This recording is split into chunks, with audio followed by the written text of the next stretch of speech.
I forgot to turn the recording. Restaurant pricing challenges over the past year, inflation, and supply chain disruption have significantly increased the food cost, those are the cost. The chief believed the menu prices should increase by approximately 12% to maintain profitability.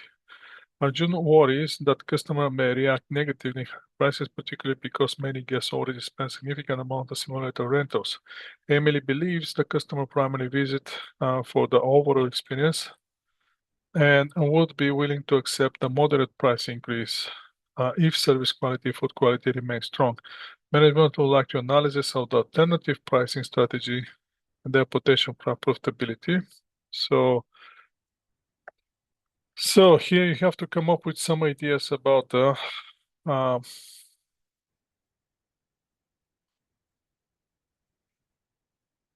the sales. Now you have the cost. This is your cost. At the top you have here the how much you're generating from the restaurant. Right? So you have to compare the monthly cost with the monthly profit that you're generating and where you are. Obviously, you'll be below 52,000 the way I'm seeing it, but just double check on that one. Indigenous Tourist Partnership Opportunity, reasoning this company was approached by the Indigenous Owner Tourism Organization that operates critical cultural tourism experience. The organization believes there may be opportunities. Let me mute this one. Okay. Potential opportunity including joint corporate team building event, tourism packages, combined golf. The tourism organization estimated that such a partnership could increase the monthly event booking with approximately 15%. To support the initiative, Fairwells would need to invest approximately 12,000 in facility improvement display area, along with the additional 3,000 staff training focused on the customer engagement and cultural awareness. Believing the partnership aligns with the company values and constructed the business reputation. John supports the concept of that both owners may want any partnership to be respectful, financially responsible, and mutually beneficial. So what you have to consider here, what exactly is how much is the investment is already given. This 15% increase in the monthly, is it going to cover this additional $15,000 that you have to spend? Due to the, and also you have to consider the qualitative analysis here on the plus and minuses of having different type of organization being clients of your business. Expansion opportunity, the increasing demand nearby shopping center was offered. Fairway so showed the opportunity to lease the additional 4,000 square feet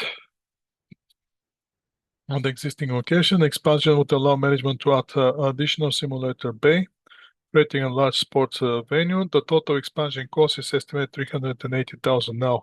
With the 380,000, is it enough to, so what you're gonna get, you have to calculate, is this 380,000 is gonna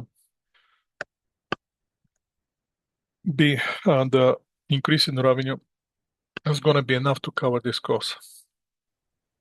Financial institution has anticipated only to finance the project with interest 6.5%. So you have the cost here, 6.5. Management estimates the simulator revenue could increase by approximately 60%. So you have to see that 60% increase, while the event revenue could potentially double. So from 52, you may go to 104. However, staffing costs would increase approximately 11,000 per month. Utility expenses will increase approximately 30%. Although the growth opportunity appears attractive, the owners are uncertain whether the projected increase in revenue will justify the investment. So that's where you're stepping up. You do your calculation. Do the calculation over the 5 years and see if they're going to have a positive cash coming in. That's where you have to be. Technology investment opportunity. Technology company specializing in golf analysis has proposed partnership with the company. Company would install the artificial intelligence power swing analysis system with each simulator bay. The technology would provide customer with detailed performance metrics, personalized recommendation, advanced training features. The investment costs approximately $90,000. Management estimated the premium coaching and training services can generate the additional 8,000 per month. So 8,000 times 12, where we are, that will be give you 98,000. 98,000 on annual for the investment of 90,000. That's for the first year. So in the first year, you cover your initial investment. So it's going to take you how many months? That will be 11 months and a few days. And that will be the cashback if you're using the cashback method to identify how much you're going to get your investment. Simulator booking are also expected to increase approximately 10%. So that additional 10% on the 8,000, that's going to give you another $800. That will be 88 plus another 16, 17, 600, 88. That will be 90, 100 and 107, 600. So that's not bad. However, annual software licensing will be approximately 600 per month. Well, the 10% increase is 800. That's gonna cover 600 and gonna give you $200 per month, which transfers to $2,400 in a year. All right, 2,400 in a year. 2,400 in a year. You're already generating here. What was that? 98,000. So you're generating 10,400 on the first year above the cost. So you're making profit $10,400. You see, I don't even need artificial intelligence to calculate this. And you can easily do this calculation. You should be able to do this calculation if you're planning to have some decent future in terms of brain working fast and making decisions. Otherwise, you have to wait somebody to tell you what to do. Emily believes that technology would differentiate Fairly Social from the competitors and enhance the customer experience. Remain concerned about the investment cost and whether the projected benefit will be materialized. That's the only thing. Is this actually going to turn? Because the costs are certain. Now, is this actually going to generate an additional $8,000? But it's approximately 10% increase. If that's happened in the first year, again, you are generating 10,400 profit. In the second year, everything that you generate 100, that will be here will be 98, and another 800, that will be 8,000, 9,000, 9,600. Not bad. 118 and something, $119,000. Government of British Columbia currently offering incentive to business that undertake project aim to reducing the energy consumption, improving the environmental sustainability. One option is a lead conversion, so we can convert to lead. Cost is 12,000, but we're going to get 3,000 rebate, and annual saving will be 4,000. So in the first year, we're getting back 7. So the initial investment will be only 5. On the second year, we cover it, and we're generating $2,000 savings on the first year, on the second year. In this one, we have solar panel installation. Cost will be 85,000, rebated 20, that now we are 60. Annual saving is 12. So the question is 65, 12,000. That's going to take us 5,000. That will be 6,000. Another 5.5 years to get the payback to cover the initial investment. Last one is the cost is smart energy management system, $18,000 is the cost, 5,000 rebate. That's leave us at 13,000. Annual utility savings 3,500. So how much is going to take us to recover this $13,000? That will be 13,000. That's 4 in a year. 4 years, that's 12 and a half. 4, that's another 1,000, 12, 13,000. 13,000, 4 years. In 4 years, we recover this. Owner would like to determine which alternative provides the greater financial benefit while supporting the company environmental objectives. So either of those, now you can use the payback method. Again, I already told you what's the payback method and how much it's going to take you for every each of those projects to recover the initial investment. Now you have to decide to which one you will make more on the long term. Looks like the solar panel installation will be okay, but the payback is, what is that? We're talking about 5.5 years, right? During the internal control concern, during your review of operations, several internal control concepts become apparent. Staff members frequently share login credentials. That's for the company, so they need segregation of duty, proper authorization, and documentation procedures, human resource procedures. Inventory counts are performed inconsistently. Cash tips are sometimes stored in the unlocked drawers. So the quiz 2 was about this, right? Remember in the quiz 2 there was this officer who getting the receipt from the client, but sometimes he recording, sometimes he's not, and you have to identify what the problem is. So the same thing here is applicable. Emily believes that these issues are relatively minor in typical growing business. Joint concerned that the company expands weak internal control makes false business theft, fraud, financial misstatement, obviously.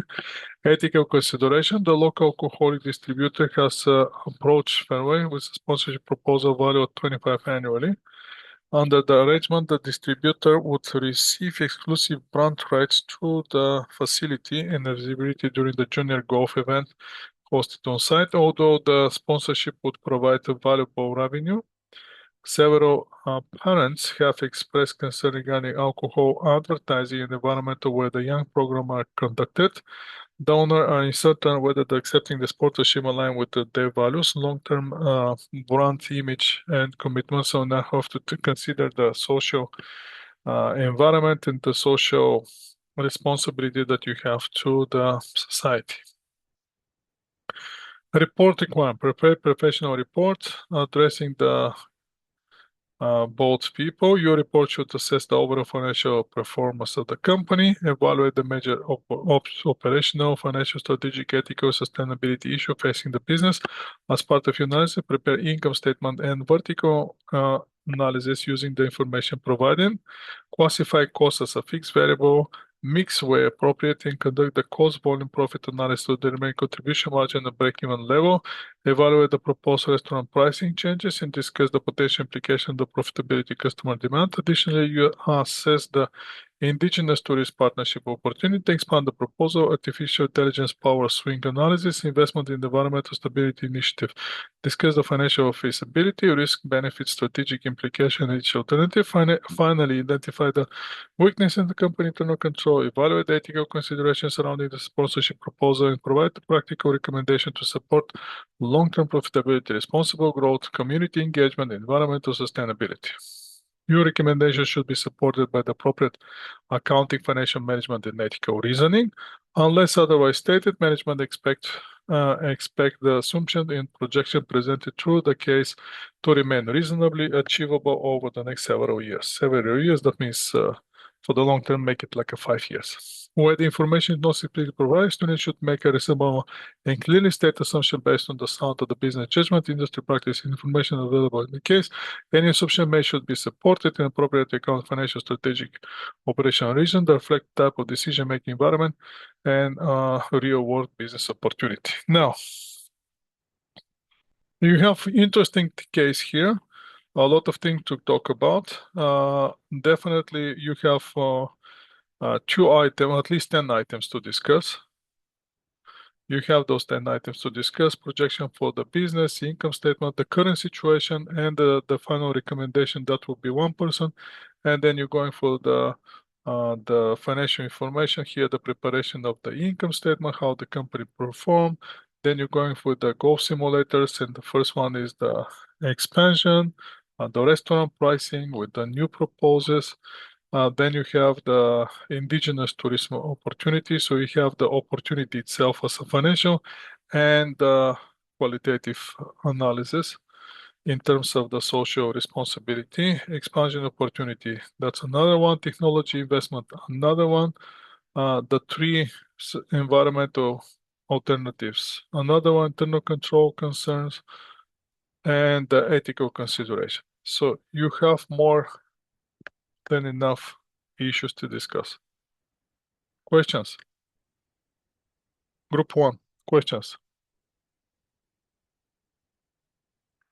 Go faster with the questions because we have 2 more groups to cover, and I need to tell you something about the quiz 3. Come on, people. Group 1, questions. Anything that which is not clear? Anything you want to ask me? Can you guys hear me? Yes. Yeah, we can hear you, Prof. We seem to be we are doing well, Prof. Okay. We don't have any. So listen. I don't want to see any artificial intelligence here. If I smell artificial intelligence, I'm just sending it to my chair, and the guy who was in the classroom, he to mark your case. I'm telling you. Some of you decide to use artificial intelligence, send me the copy and paste for the artificial intelligence.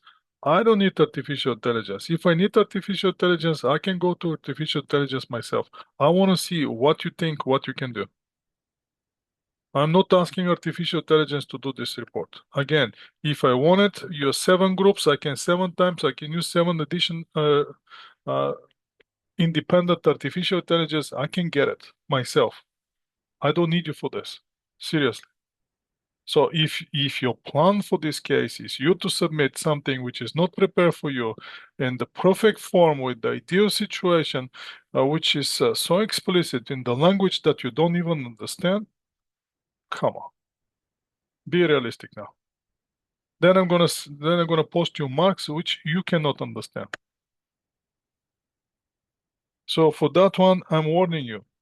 Again, few people send me on the assignment stuff that I know it's perfect, looks excellent.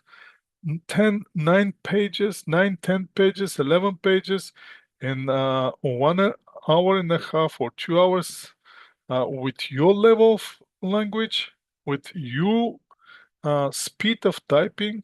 Come on. I know you look stupid. I know coming from Bulgaria. I know it's famously a known country, but come on, people.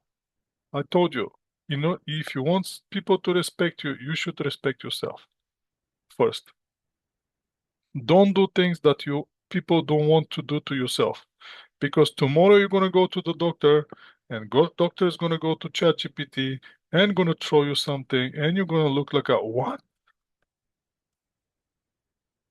Remember, whatever comes around goes around. Don't be like that. Here, this class is to you to learn. I know you can copy. I know you can paste in ChatGPT. I know you can copy and paste from ChatGPT. We all know that. We don't want that. I want you to learn something for yourself. True, yeah, you can use ChatGPT, whatever you're using to learn. That's fine. But at the end of the day, yeah, I want your work. Are we clear on this?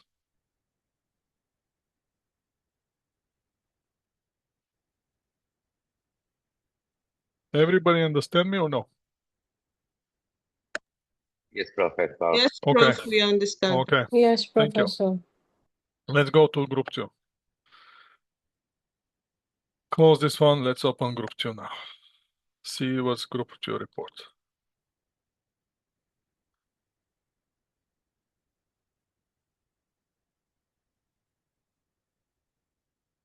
So the group 2, Northern Path Wellness. This is the founded in Surrey, British Columbia. Melissa Wong, former healthcare administrator, believed that the wellness service should be affordable, accessible to everybody prior to the launching of the business. Melissa conducted extensive market research to the Metro Vancouver. Okay, good. She observed that the wild demand on the massage and wellness services are growing rapidly. Many consumers found the cost of the registered massage therapist treatment difficult to justify. Well, they're gonna go higher. Don't worry about Melissa. The thing's getting worse. Typical 1 hour appointment, Metro Vancouver range between 110 150. Oh, that's not bad. I thought they already went to 180. Creating significant barrier for many households during the period of the rising living cost. Yes. Do you know that that's interesting case because that's pretty much what's happening in the Vancouver and the way that I'm seeing it. I have to tell you, next year there will be another increase in these specific services. Why I know that? Because I personally using acupuncture services. I don't know if I told you, every week I'm going for my acupuncturist, and she already told me that everybody in the industry increasing the prices. So if in the last few years the service increase when $60, what will be that? That will be probably 100% increase from where they used to be. So that's a huge increase, but that's what's happening. That's where we're living. So let's keep going with this. Melissa believed that there was an opportunity to provide a more affordable alternative, focus, relaxation, wellness, and convenience rather than the insurance-based healthcare treatment. So that's another thing. That's now, if you want to understand how this business working, is usually the people who have the extended health insurances, they're the one who using the massage therapies and everything. The only problem is they're capped on $500. So if you go to the massage therapist, which they charge you $150, you can go only how many massages that will be? That 3 massages. Because 3 massages, that's $450. And you're gonna leave $50 in your insurance unused. Now the question is how are we gonna get that extra unused? It used to be like $100, so you have 5 massages per year, easy.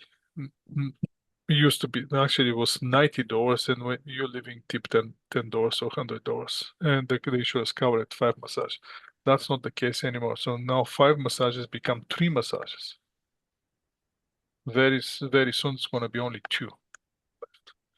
But that's how it is. That's why we're talking about here insurance-based healthcare treatment. If you want to understand why this term is used, because people they only use the coverage that they have in their insurance. After that, they're not going. If they have to pay for out of their pocket, they're not paying. Her vision was to create a welcoming environment where the customer could access wellness services regularly rather than only when they're covered by the insurance benefits. Company opened the first location in Surrey, which for treatment a room offering foot massage, body massage, reflexology, acupuncture services. Unlike many traditional wellness clinics, Northpath Wellness introduced a highly flexible scheduling model. Customer could often book appointment within 2 hours through the company online booking platform. This convenience quickly become one of the company major competitive advantages. Many customers appreciate the ability to book appointment after work, during weekends, or even in the short notice. Positive word mouth-to-mouth, strong review, and active social media presence help to accelerate the growth. Okay, good. Now, current operations. The concept providing successful. Within 5 years, Northpath Wellness expanded to 6 locations across Metro Vancouver, servicing approximately 3,500 clients each month. Customer service surveys consistently showed affordability, convenience, cleanliness, friendly staff were primary reason customers to continue using the company services. The company current revenue mix consists of body massage, so now all together when you calculate all together, it's going to give you 100%. Now, that's from where the revenue comes, right? 40% of the revenue comes from the body massage. For the body massage, you're charging $60 for the 60 minutes treatment. Foot massage, 20% of the total revenue is going to come from the foot massage, for which you're charging $45 per 45 minutes. For the reflexology, you're getting 20%, which you're charging $50. Acupuncture 10%, which you're charging for acupuncture $65. That's very underpriced. It's usually acupuncture is $120. So if you see, so listen, the other thing that you can see is if you see something like this charging $65 for acupuncture, please don't go. Because most likely that person needs not to register acupuncturist in BC. So be careful, especially with acupuncture. Massage, fine, but acupuncture, be careful. Management estimate that this price is approximately 50% lower than the mainly traditional registered massage therapist clinic operating Metro Vancouver. Yes, massage acupuncture usually right now the treatment is $120. The funny part is the insurance company approved that bill. If you send them the insurance company acupuncture bill for $120, they just reimbursing it.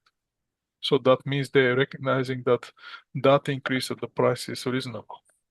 While this pricing strategy has contributed significantly to the customer growth, it has resulted higher profit margin than some competitors, obviously, because what they're doing is they shrinking the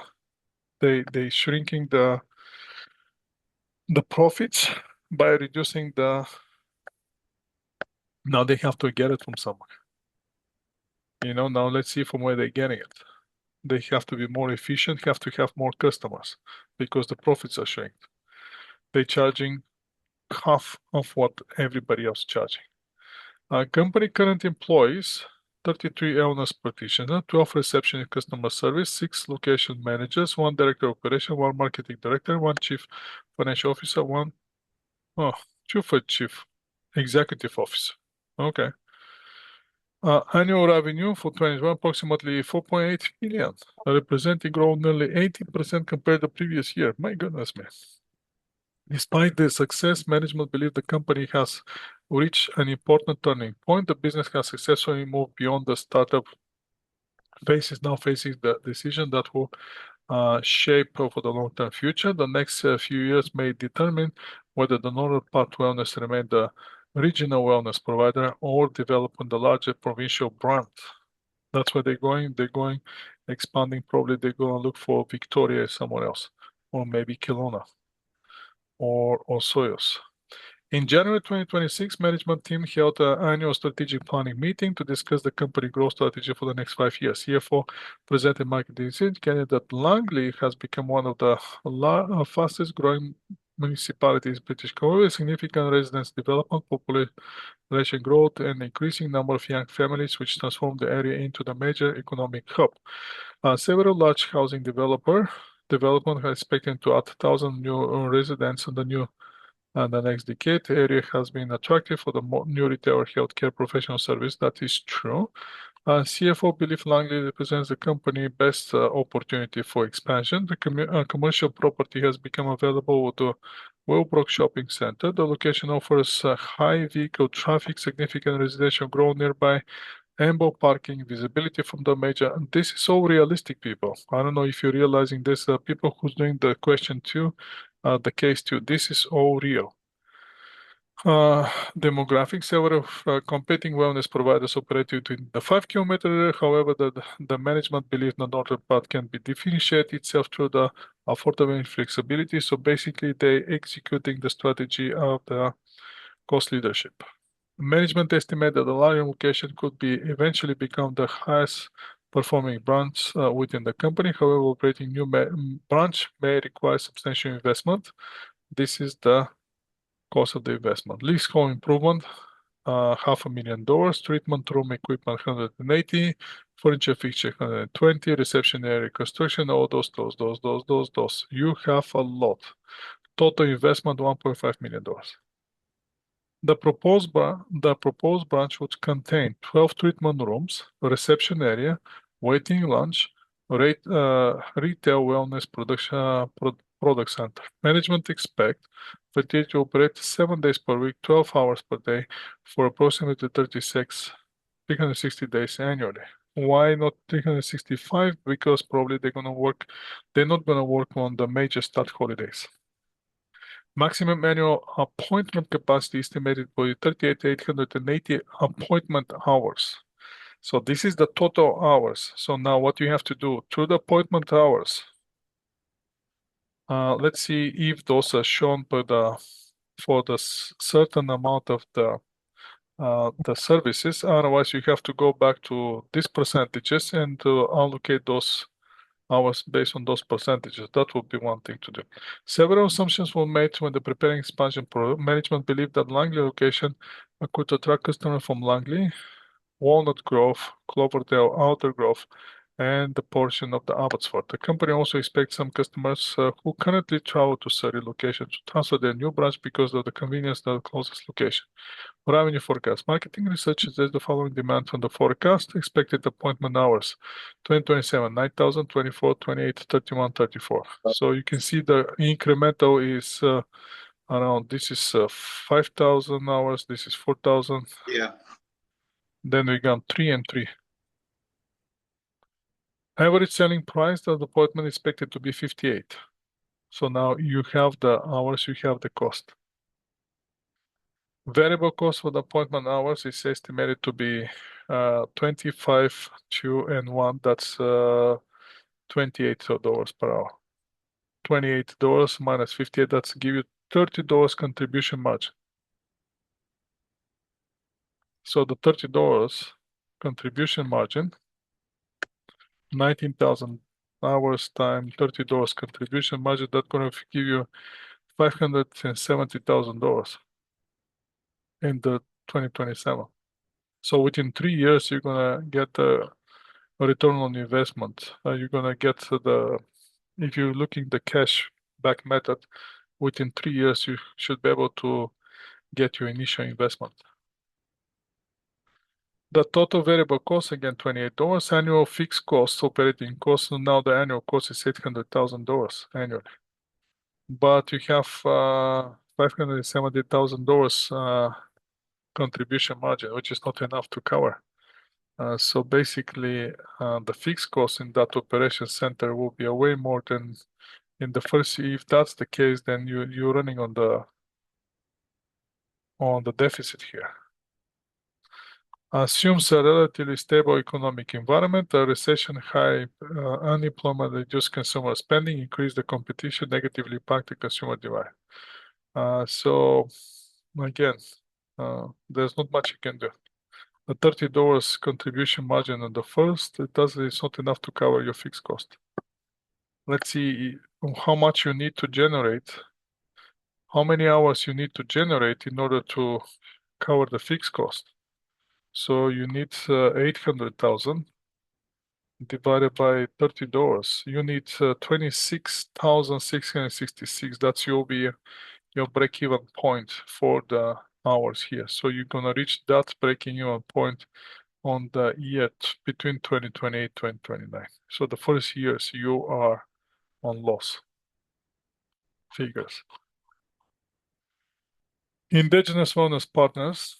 During the strategic planning meeting, director proposed a community partnership initiative. The company, approached by the local indigenous owner business, created the wellness inspired the traditional plant knowledge and sustainable harvest practice. The product included tea, wellness gift packages, soap, and natural wellness items. Proposed would allow the northern Patrol to sell selected products in the retail section, providing the education information to indigenous entrepreneurs into environmental stewardship and community partnership. Managers believe that the CFO emphasized that the partnership must be respectful, educational, voluntary, and developed collaboratively with indigenous partners. The company has no intention to commercialize indigenous culture and wishes to ensure that any initiative creates value for all the parties involved.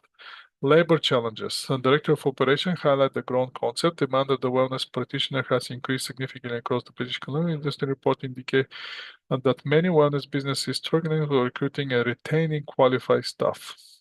Recent industry surveys suggest the compensation expectation to rise between 8 to 12%. So basically, you have increase in the labor from 8 to 12%, which has to transfer in the increase of the selling price of the services. Several competitors are accurately recruiting the practitioners by offering signing bonuses, flexible schedule, higher hourly compensation, additional employment benefits. Norfolk Bank currently experiences an annual staff turnover approximately 18%. 18%. People, 18%. So that means of 10 people hired, 2 are leaving. Which management consider management but concerning. Director of Operation warned that practitioners shortages could affect the appointment availability, customer satisfaction, future expansion plan, and company already experienced occasional scheduling constraints during the evening or weekends, which is the busiest period. Management is concerned about whether the compensation increase should be implemented immediately or phased gradually. That's where you're coming to the point, the picture to you to identify how to do this. Technology concern. Company currently use the cloud-based appointment booking system. Although system has supported company growth, several operation problem engage double booking, customer complaints, slow performance, limited reporting capability, inconsistent communication between the location. Management estimate that scheduling the error resulting in 250 lost appointment hours annually across all the locations. The software vendor has proposed a new approach, so now this new coming with $750,000 initial investment. Expected benefits is reduced schedule errors, improving the customer satisfaction, better capacity utilization. So let's see those, let's say 250 hours. Those 250 hours, if we're staying on the range of the $30, that's nothing. To cover the contribution margin, that's nothing. 750,000 divided by $30. That's we need 25,000 hours to cover the 750,000 investment cost. System has estimated useful life of 8 years, so you have to amortize this over 8 years. Believes that the better operational data should be significantly improve decision making on the organization. However, management is concerned about whether to expect the benefit justify the investment, right? Cybersecurity incident 2 weeks ago, strategic planning meeting. The company experienced a cybersecurity incident. The booking system became unavailable for 3 days. Approximately 4,000 customer appointments was unaccessible. Forced Staff was forced to manually contact the customer and rapidly schedule using the paper records. Cost category is the emergency consultant, 60,000, that's how much they paid. Total estimated impact, $170,000.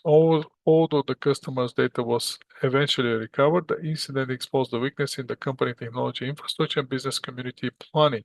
Management now questioning whether the additional cybersecurity investment should be prioritized before opening the large location. CFO is primarily concerned about the customer trust, brand reputation, and all those one you can implement in your qualitative reporting.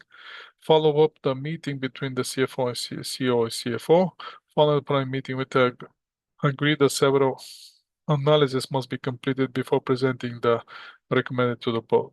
Belief that the company must balance short-term operational needs with the long-term strategic growth. While the long expansion represents a significant opportunity, management cannot ignore the growth labor cost, technology requirement, and cyber security risk. CFO has requested the comprehensive evaluation of the company future direction before continuing significant capital to expansion project. Prepare the professional business report to the board of directors that evaluate Northern Path Wellness, current business model, growth opportunity, profitability, operational challenges, long-term strategic directions. Your report should address the proposed Langley expansion, enterprise scheduling, pro forma investment, labor marketing challenging, pricing strategy, indigenous wellness partnership, and cybersecurity risk. Development appropriate financial analysis, including 5-year forecast and capital budgeting evaluation, using the company required rate of return of 12. So if you're wondering if you have to discount your and using net present value, the rate of discount rate that you should use is 12. That's why it's this for. And provide recommendation regarding the future investment, risk management, internal control, organizational performance management measurement. Where the information is not provided, make a reasonable assumption, clearly state the justify item and apply the consistency to your analysis. Your final recommendation should integrate accounting, financial strategy, operational technology, risk management, performance management, consideration, and coherent and practical plan on the company growth and profitability. Wow, that's very long report. I mean, it's practical. It's very practical though. It's very practical. This is very realistic. I can tell you this. The data here is probably if some of you are planning to open this type of business, this is very realistic data. So take it serious. This one. The practical application is right here. So if you get a good report, you may, with this report, if you get a good report and good analysis and the numbers check and all the expansions are correct, you can easily use this report and go to the bank, ask for loan and proceeds with the loan. And the bank, this is realistic, this is real. So group two, put some more effort here and get something real. And again, if some of you want to open business in BC and pursue this business, this will be a very, very, very good start. You have very interesting raw data, which probably if you have to collect it by yourself, is going to take you, with the chat GPT, is going to take you less than a week. But again, if you have to do it by yourself, it's going to take you more than that. And you have it available. Question two, group two, the questions.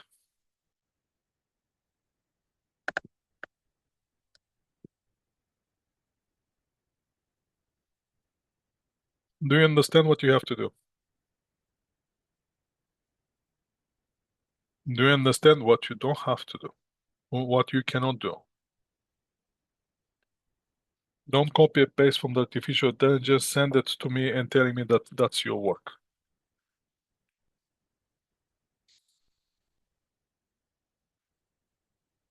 I told you I just look stupid.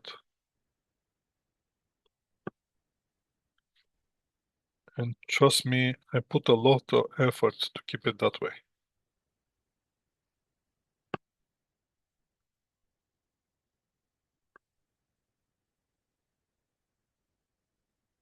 It's very interesting when the people,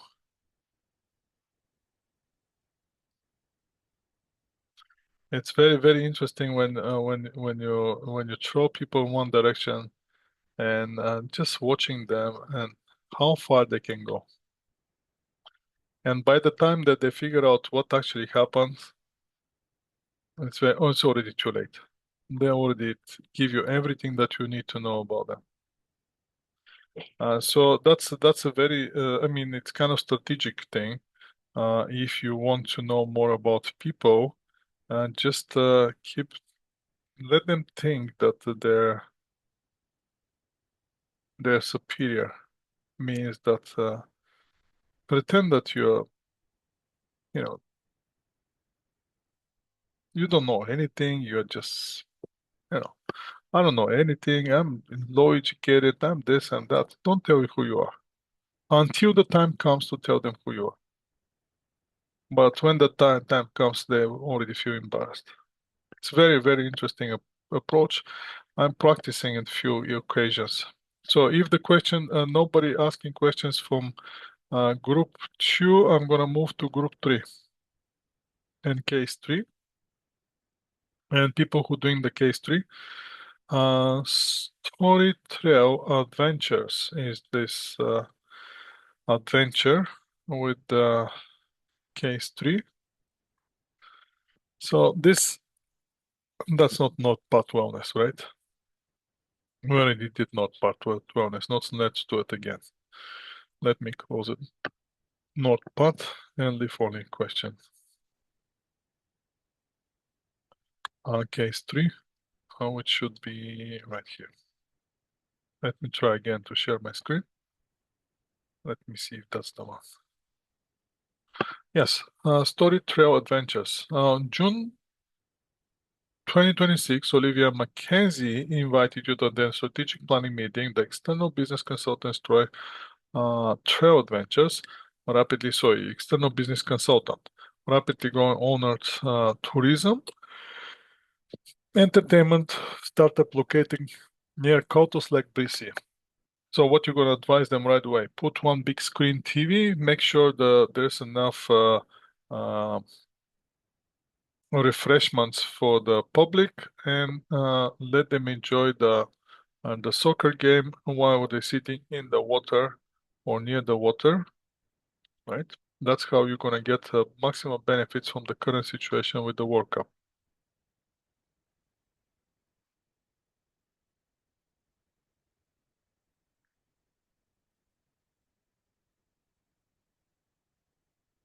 So let's keep going with this case and see where we can go with this case.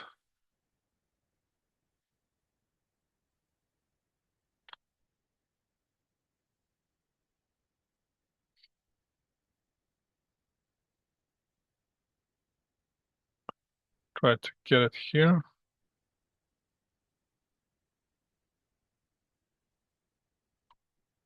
Okay, prior to founding Story Trail Adventures, Olivia spent near 2 decades working on outdoor recreation and elementary education. Through her career, became increasingly concerned about the trend overseeing among children and families. Children appear to be spending less time outdoors, less time reading, and more time engaging in the screen and digital entertainment. She believes that there was opportunity to create attraction, combine imagination, literacy, outdoor activity, family experience, using the personal saving line of credit secure against her home, financial assistance from the relatives. Olivia launched the Story Trail Adventures 2024.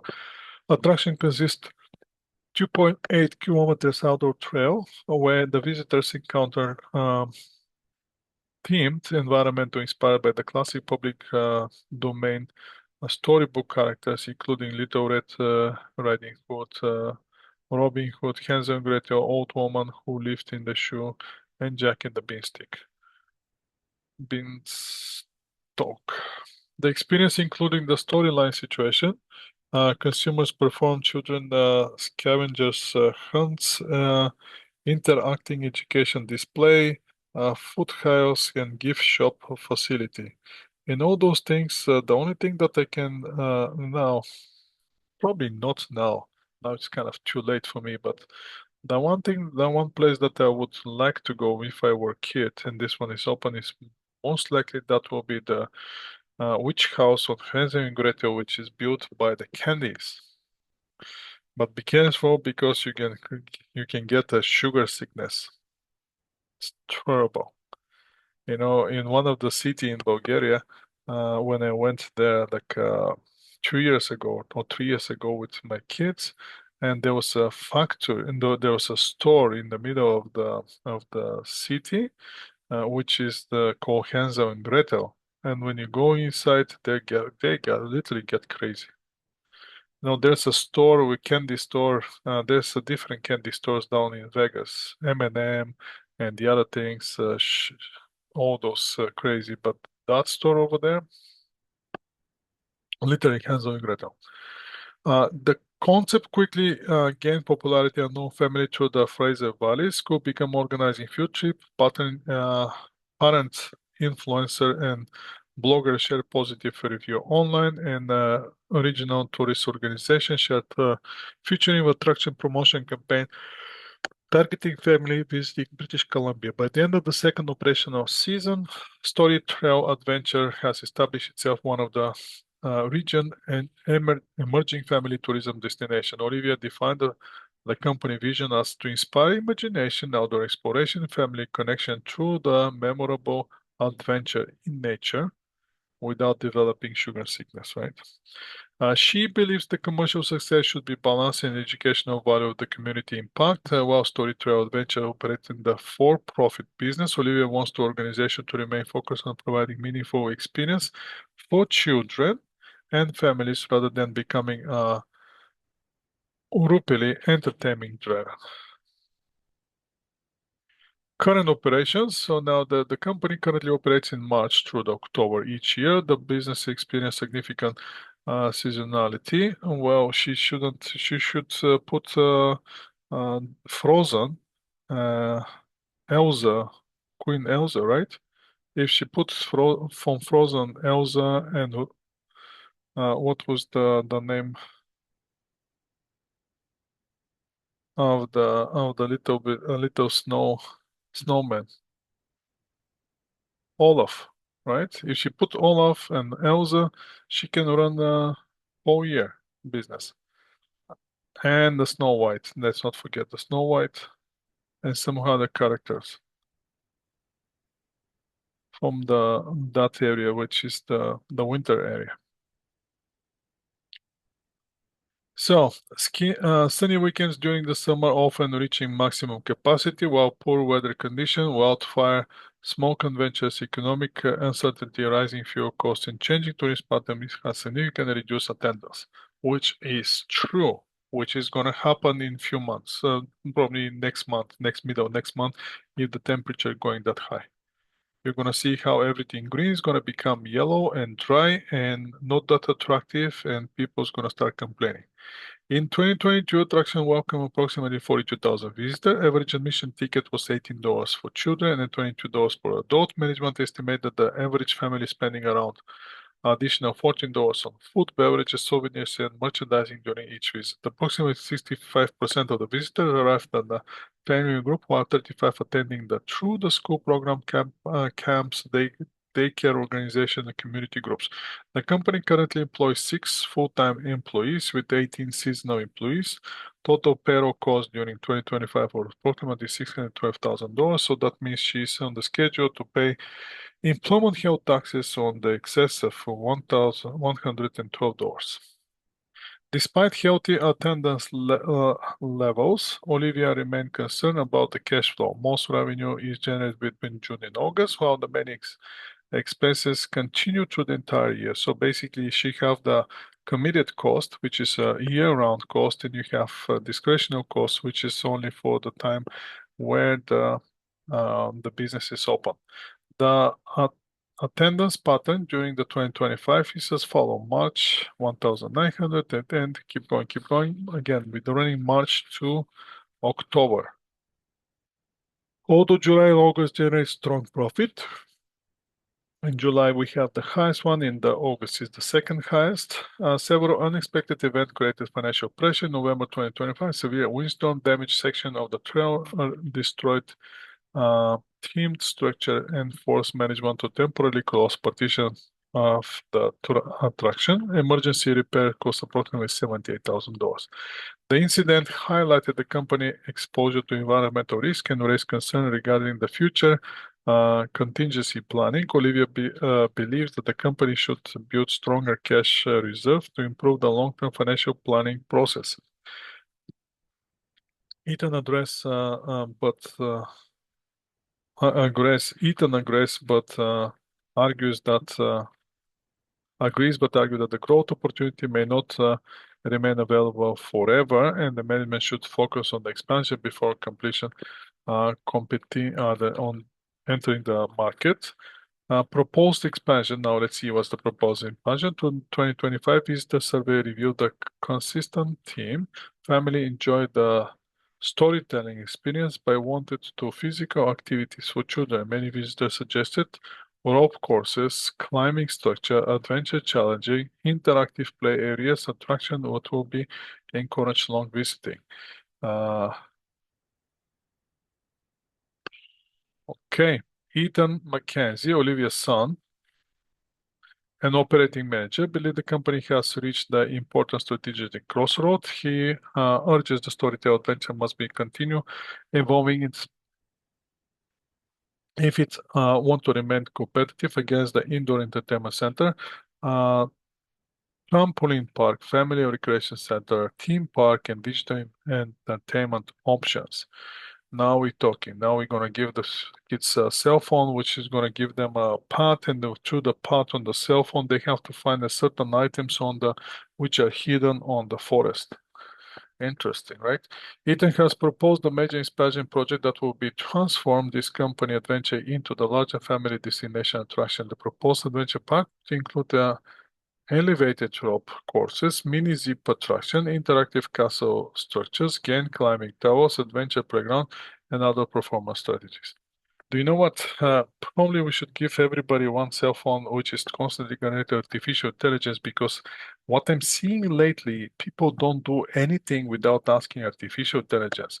So my question will be, if we are back in 1960, that means we're gonna die, people. Why? Because we cannot do anything. There's nobody to tell us there was no artificial intelligence. It's a sad story, but what can we do? Imagine people sitting and doing nothing and waiting artificial intelligence to tell them what to do. There's a person today who came to me and she said, I don't know what to do, so I asked ChatGPT. ChatGPT told me, so I'm gonna go to what ChatGPT told me to do. Amazing. Ethan believed the expansion could significantly increase the attendance, strengthen the company. Yes. Uh, Tourism presence, increase the average visitor spending, extend the tourism length to stay. He also believed additional attraction could encourage repeat visitors and attraction tourists to outside the lower mainland. So we're chasing the other tourists from the outside the lower mainland. Olivia is supportive, but cautious. The proposed investment would be the largest commitment in the company history, and then if attendance projection is not achieved, the company could experience significant financial pressure.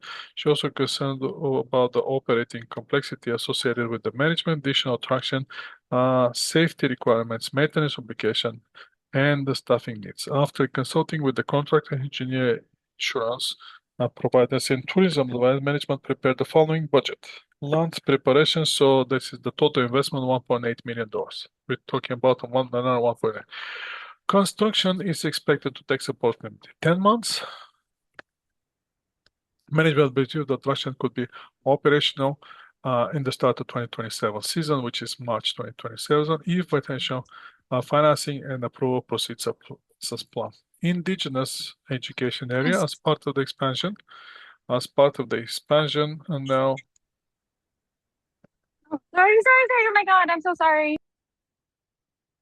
it's okay. As part of the expansion, management is consider small business indigenous education area, developing the collaboration with local indigenous partners.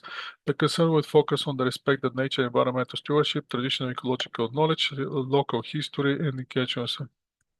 So what they simply can do is expand somewhere where the river is, and on the river they can be like a site to which show the kids how the people catching salmon and doing all the things with the salmon. That will be very educational. So Bolivia believes that any concern, but then they have to expand the operation, the business all the way to November because the salmon comes back in October, November.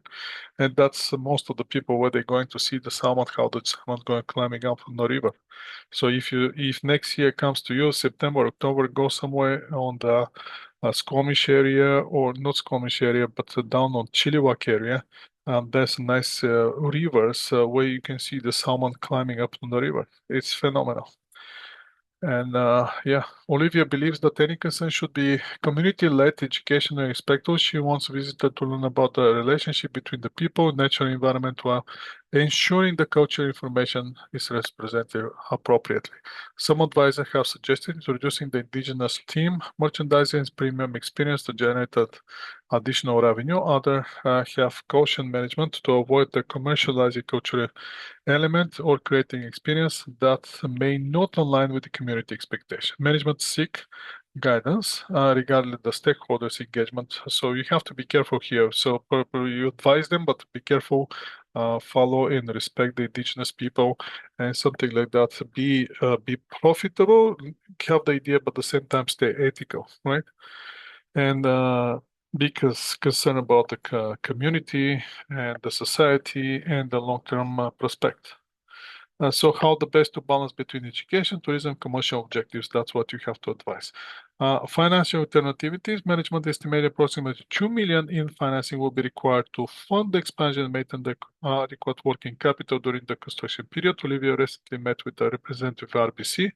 I won't go with RBC, but that's my personal choice. A privately venture group capital. Both parties express interest to support the project, but propose significant different financial structure. RBC commercial loan amount of 2 million, interest rate prime plus 2.5. So currently prime rate is 4.95. So we're talking about a loan around 7 and 7.45, 7.50%, 7.5%. That's too much. Repayment structure, interest only payment during the year 1 and 2. Principal repayment due at the end of year 7. So you have to pay everything by the end of year 7, but starting payments at year 3. Collateral requirement, business assets and personal guarantee from Olivia. So what that means? That means that she has to personally guarantee for that. How? Well, most likely with her personal assets. Or she has to have somewhere put money aside, $2 million in order to guarantee for that. Additional requirements, annual review engagement financial statements. Olivia appreciates the opportunity to maintain ownership control, but is concerned about the personal financial exposure. She also worries about the future interest rate increasing in the company ability to serve debt during the period of weak attendance. Yeah, she should be because, yes, Bank of Canada lately keep the interest on the same level. However, it's most likely on the next meeting they're going to start climbing the interest, right? Which is going to increase this interest because this is a variable interest since it's related to the prime rate. Venture capital investment amount $2,000. Ownership investment is 28. Board representation, 1 board seat. Mandatory repayment, no.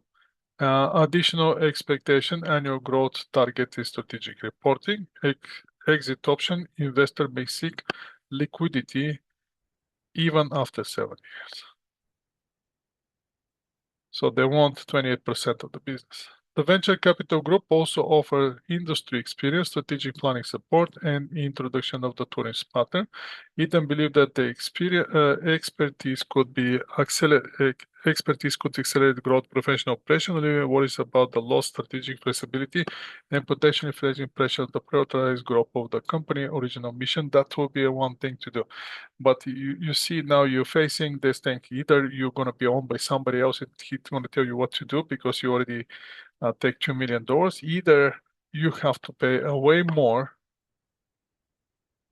to stay independent. Well, which one you're going to choose? You have to make here the strategic decision here. Both seems reasonable, nothing scary, but again, you have to make a decision between those. Forecast assumptions, forecast attendance. This is the forecast attendance with this. So now you have to check the numbers. If the numbers on the long term over 7 years, since the loan is 7 years, you have to make projections over 7 years. But even though he is even 5 years, okay, stay with the 5 years because you don't have the data for the other 2 years. But as you can see here, incremental is 7, then 7, then 6, then how much is that? That's another 7.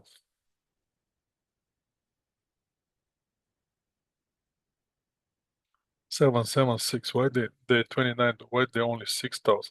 It should be 7,000 just to be mistaken. But anyway, admission pricing. Average admission revenue per visitor is in 2027 expected to be 24, with the annual increase of 3%. So 24 here, 3%.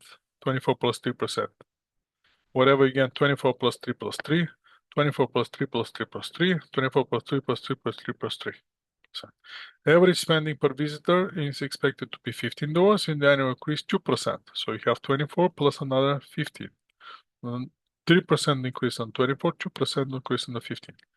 Birthday parties. Expected booking on the 24 are 200 with the average revenue 400 per booking. Management expecting annual growth of 5%. Now, is this 220 birthday parties will be part of this projection? Most likely not. Right, school programs. In expected per booking with 190 with average revenue of 150 per booking. So this is for booking. So this calculation 220 and 190 is not part of the visitors. So those are still visitors, but not part of these visitors. And expected booking. So the management expecting the annual growth of 4%. Management believes that those projections are reasonable based on the historical growth, regional tourism forecast, population growth within the Fraser Valley, increased awareness generated by the proposed expansion. Staffing requirements. Adventure Park will require additional staff to operate at the safety and efficiency. Operator managers, those are the cost. Additional seasonal employee will cost approximately $210,000 annually. All the salaries expected to increase with 3% annual increment. So I can see everything going with the 3% up.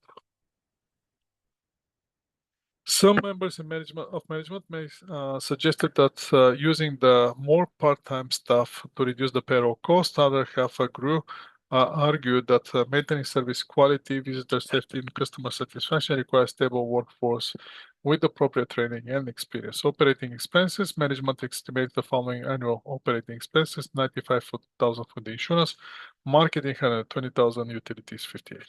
Maintenance costs are expected to equal 4% of the annual revenue. So the maintenance costs you have to increment on top of this. You have the maintenance costs. Administration is expected to 5% of the annual revenue. So whatever the annual revenue, you're applying 4% for the maintenance, 5% for the administration. Depreciation, assumption including the straight line depreciation of 10 years and the venture equipment of 20 years for the building structure. The applicable corporate income tax rate is estimated with 27%. Ethical issues. Supplier has approached management regarding the new project, which is called Adventure Focus Gummies. Marketing material claim the product improve concentration, learning ability, school performance, and confidence. Eaton believes that the product can become one of the most profitable retail item. The supplier estimated gross profit margin approximately 45%. However, Olivia research found that limited scientific evidence supported these claims. She is concerned of the promoting product, which is questionable, with questionable health and education benefits, may conduct with organization value they damage the trust among parents, school, and community partner. Management must decide whether the selling the product align with the mission and ethical responsibility. Now, for this particular part, if you want, you can do some research and see, is this actually marketing claim the product improves concentration? Is this actually true? Is this new product line called Adventure Focus Gummies? Now, what will be interesting here is to see in the young generation what's going to help them to improve their concentration, learning ability, school performance, and confidence. You have to understand most of the young children these days, they don't have confidence. They don't have learning abilities, obviously. They're lacking concentration, which damage their school performance and affect their health. That's very interesting. So, digital marketing and brand awareness as competition of the tourist entertainment industry continues to increase. Management recognizes the importance of maintaining the strong digital presence. Although the customer reviews have been positive, many visitors still discover the attraction through the word-of-mouth recommendation. Management believes future growth may depend on the improving the website functionality, online booking, social media engagement, such as engine visibility, regional tourist awareness. Two marketing firms have substantial proposal. First proposal for family adventure marketing, website development of $18,000, branding packages 8,000, monthly digital marketing 3,000. So they're going to do the monthly digital marketing. It's going to cost you 3,000. For the booking package only 8,000, one time fee.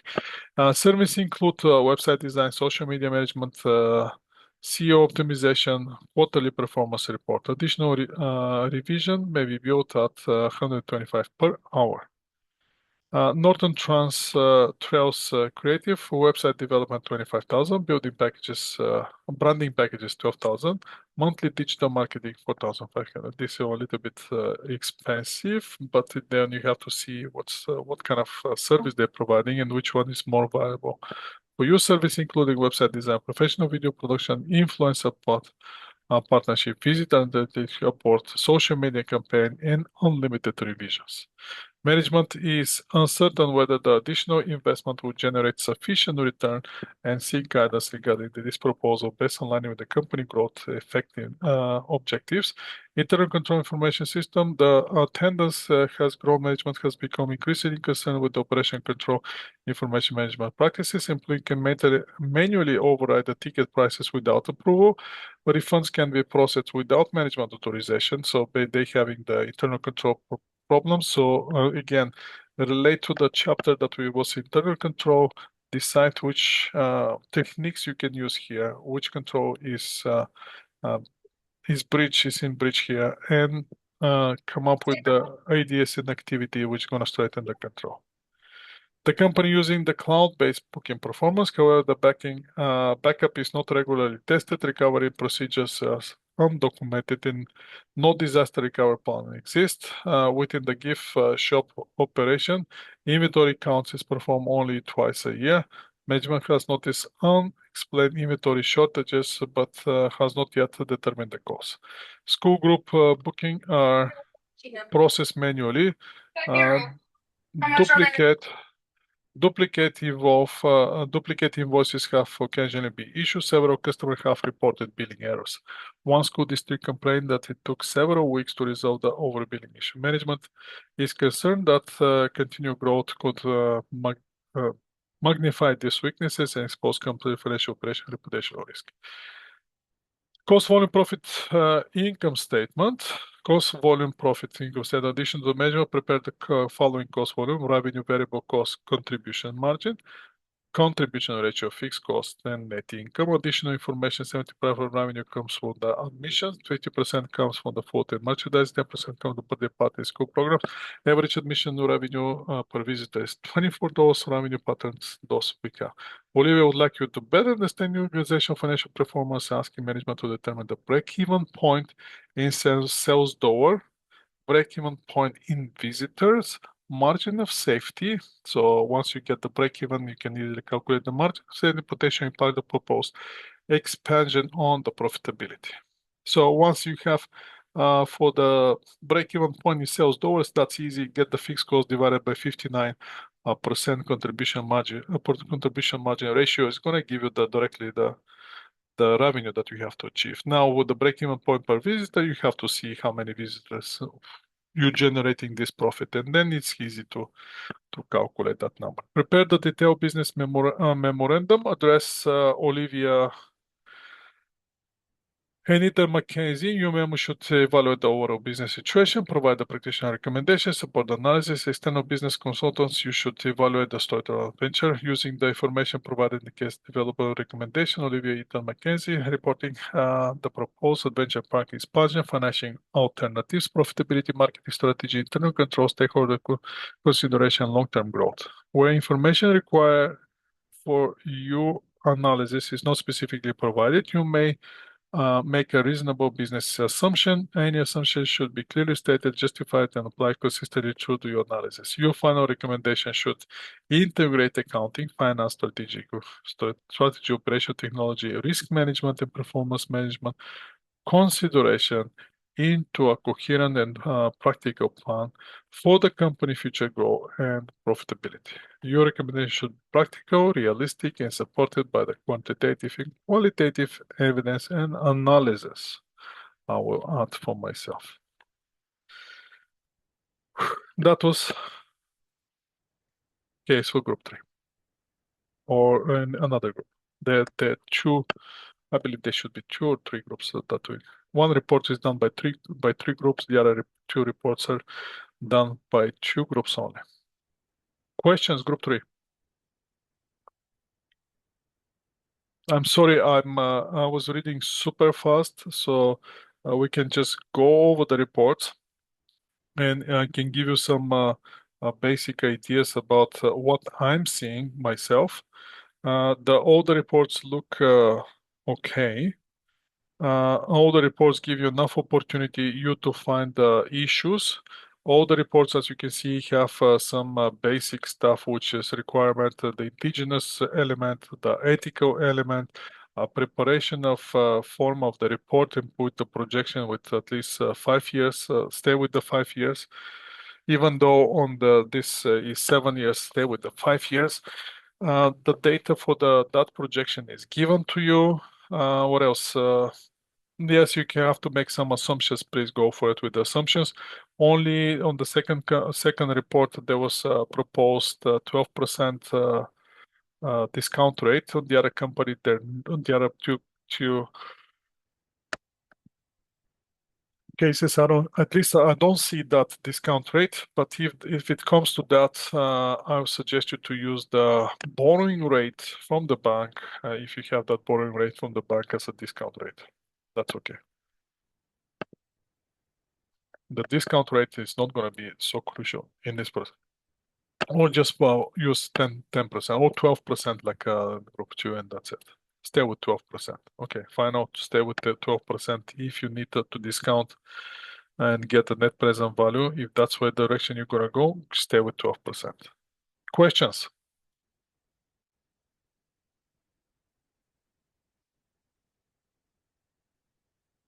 When will this video be posted? Which one? The current recording. The current recording after the class. Thank you.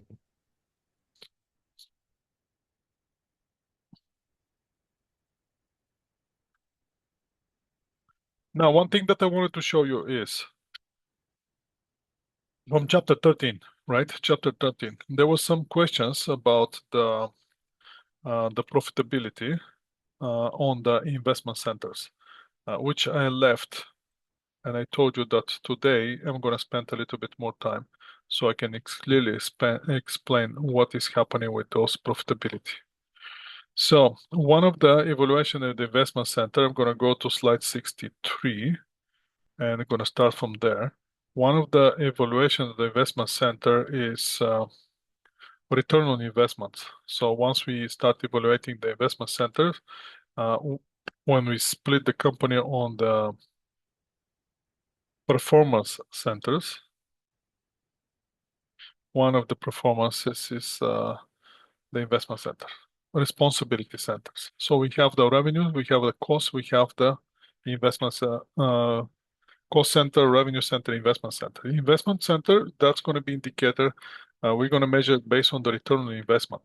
How are we going to get the return on investment? So it's very simple. I'm going to show here, I'm going to use the Excel spreadsheet here to show you. Now, since I'm not pressured by the time, I can spend a little bit time on the return on investment. I can explain clearly the return on investment so you can understand it. This is one of the key profitability indicators for return on investment. So let's pretend for a second that you have $1,000 which you don't know what to do with them. You have $1,000 cash, which are free cash. And you decide to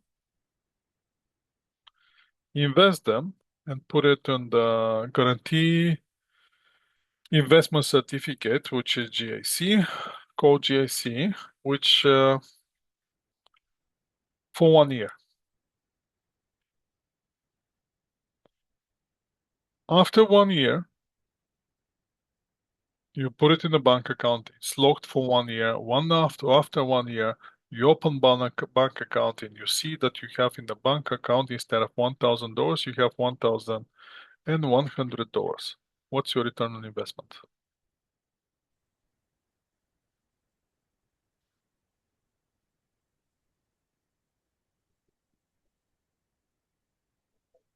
How much your return did you get? You invested $1,000. After 1 year, you have $1,100. $100 is the how much you get, right? The $100 is your return. Correct? As a percentage, how much your return?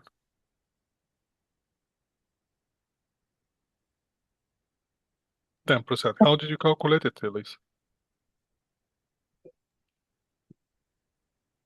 Write me. Final value minus the initial investment. So that's So that will be the $10 divided by $100 divided by initial investment, right? 1,000. Yes. Okay. That's how you're calculating return on investment. Make sense? So what you have to do in order to calculate return on investment, you need profit or net income, because in this case, the $100 is your income that you're getting divided by the average operating assets, which in our case, my average operating assets are $1,000. How can I get the average operating assets? Now the net income is $100 that I'm getting return. The 10% is simple net income divided by my initial investment. or my asset.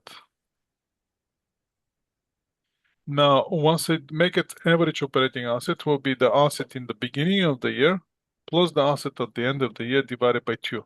Well, in the beginning of the year, I have $1,000. At the end of the year, I still have $1,000. 1,000 plus 1,000 is 2,000 divided by 2, 1,000. So that's my average operating asset. Return is my net income, or rate of return is 10%. Make sense?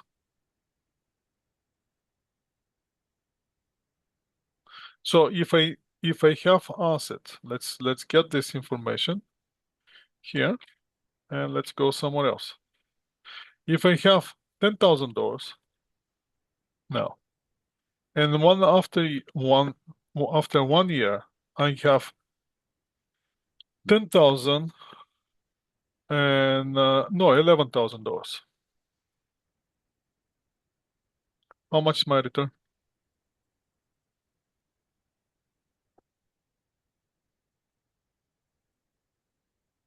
$1,000. As a percentage, how much is it?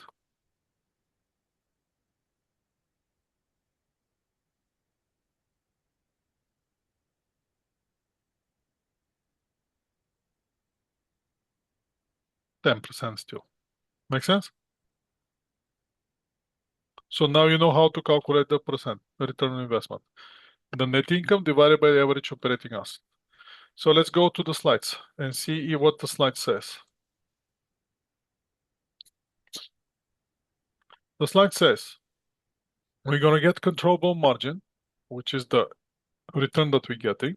We're going to divide it by average operating assets, which is the assets in the beginning, plus the assets at the end of the year divided by 2, and we're going to get return on investment. Pretty much exactly what we're doing. Now, that's how we're going to measure the investment center. What's the alternative measure of the, how can I modify this formula? Very simple. I'm going to show you right now. Again on the Excel spreadsheet, so you can see how the financial people are gonna make simple things complicated. Watch this. Now, return on the investment, again, it's gonna be equal to, let's put it here, operating income.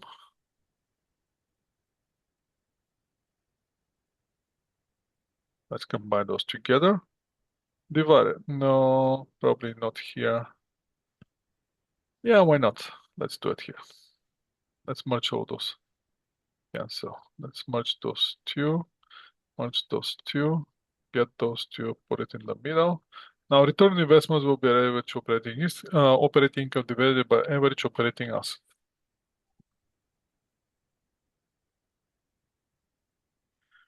Now, what's going to happen if I do this? Here, I'm adding something. What I'm going to add, it's very simple.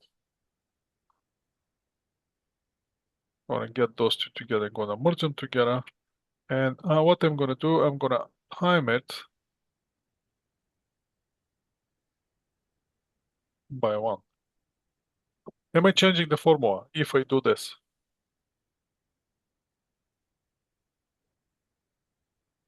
What do you think?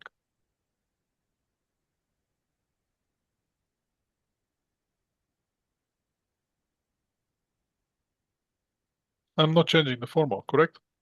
But let's think about it. 1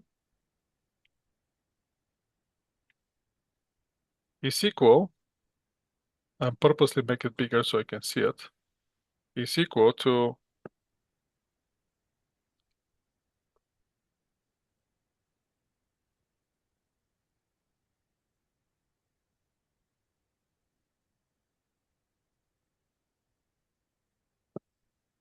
sales divided by sales. Can I say that? Once I get sales divided by sales, that's going to give me 1, correct?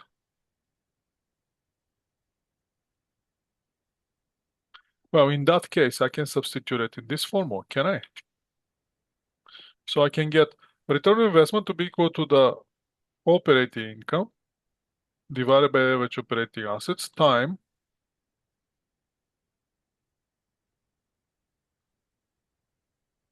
sales divided by sales. And here I'm going to have sales divided by sales. But now I have, if I do some now modification of this formula, what I can get? I can easily get that operating income divided by sales should be equal to sales divided by average operating asset. Now, did I change the formula?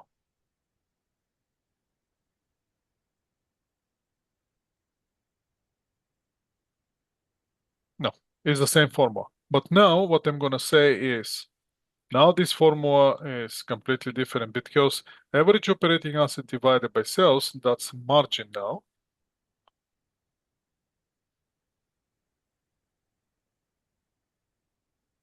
Let's make it all together. This is my margin now. And sales divided by average operating assets, that's my turnover.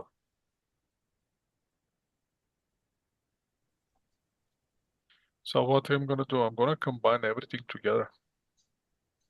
And I have only return on investment to be equal to the margin times the turnover. So as you can see from this formula, how I move all the way to this formula, which is exactly the first one, which is exactly this one, but expressed different way. Now let's see what's going to happen in the slides once we doing those tricks on the finances to make people confused. So once we go to this again, we're going to get operating income divided by sales times sales divided by operating assets, and we're going to say operating income divided by sales, that's profit margin, and the sales divided by operating assets, that's investment turnover. So return on investment suddenly become margin time turnover. It's going to give us our return on investment. And now we're going to start working with the formula. First formula is we have the sales, we have the variable cost, we have contribution margin, we have controllable fixed cost, we have the controllable margin. In our case, we're going to work with the controllable margin here. And once we get the controllable margin divided by the average operating assets, we're going to say we're going to get 12% for the return on investment for this company. And then we're going to start playing. If we increase the sales with 25, if we decrease this and this and this. That was the idea here. Let's go to this question. I wanted we to do this question all together because I rushed it through last Tuesday. So let's go and do this question together. Let me share the Excel spreadsheet.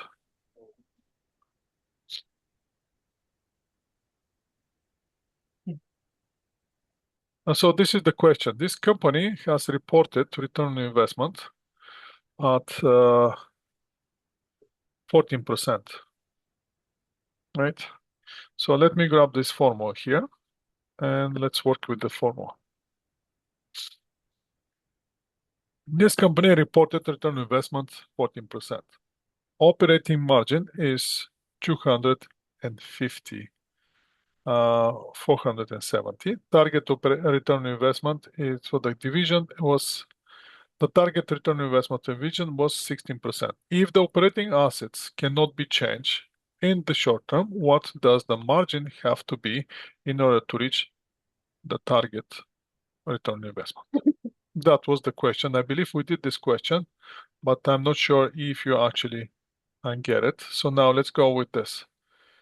Now, what we know and what we don't know in this situation. So from having in mind this formula, I'm going to start applying the information that I know. I know my return on investment is 14%. I know that one. I know that my operating margin is $250, $750. Now, average operating asset is the one that I don't know from the original information.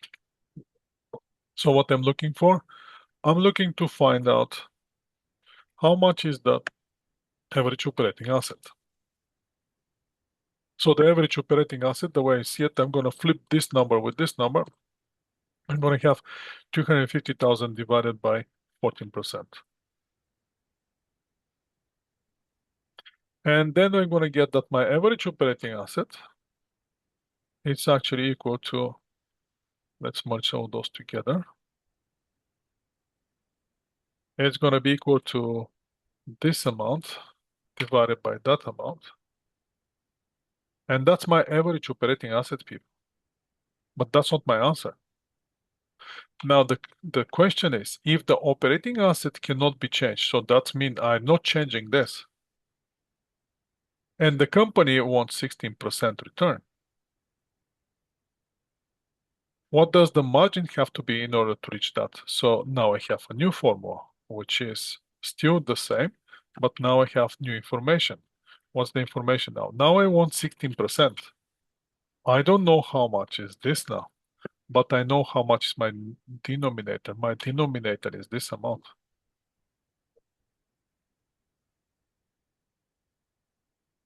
So now the question is, how can I get this amount? Well, that will be very straightforward. What I have to do is 0079232.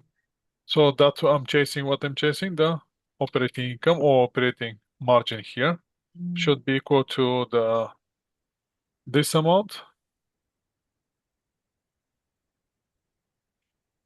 this amount. I have to add few more time. I tried 6, I tried 5, Let's see here.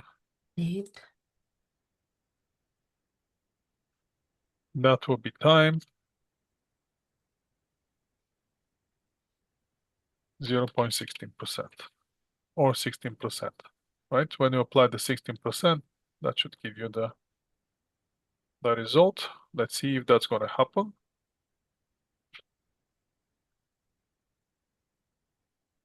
And in this case, operating margin should be equal to this one time that one, 286,571, and the answer is C. That's how you're getting this answer for this question. Now let's go to the next question. And that's our solution. Residual income. Now, what is the residual income? Once we know the return on investment, let's figure out what the residual income is. Now, the residual income is, I'm going to get again to the Excel spreadsheet. So I want you to come up with this idea rather than me giving you this idea. Now, let's go back to our example here with the $1,000 that we have. Do you remember the $1,000 that we have? I may use those one, but I may not. Let's see. So,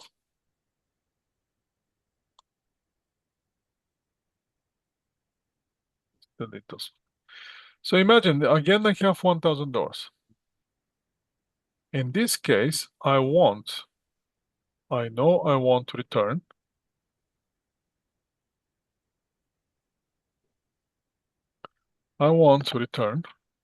Okay lang ba kung of 20%. bawa ng That's how much I want, right? After 1 year, I'm checking by my bank account, and in my bank account, I found $1,300. How much is my residual income?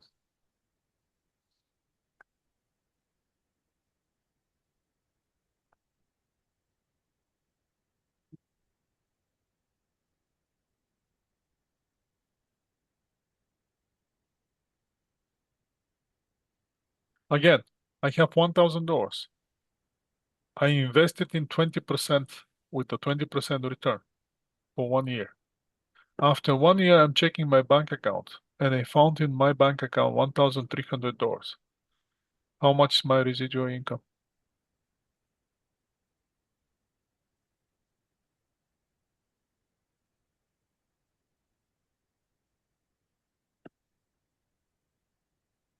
Any suggestions? How did you get it? ENIAC, how did you get it?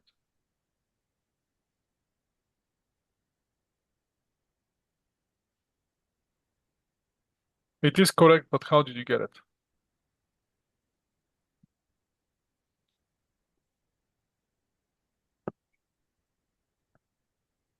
Do you want to explain to everybody?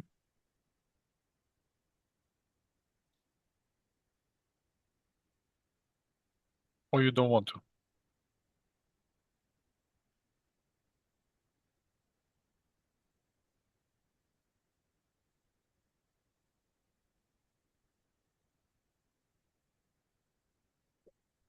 That's excess income. That's exactly what it is. And you're absolutely right. That's excess income. Why? Because when I invest something on 20%, how much I expect to see? I expect to see $1,200. Correct? That's what I expect to see. But I'm seeing 1,300.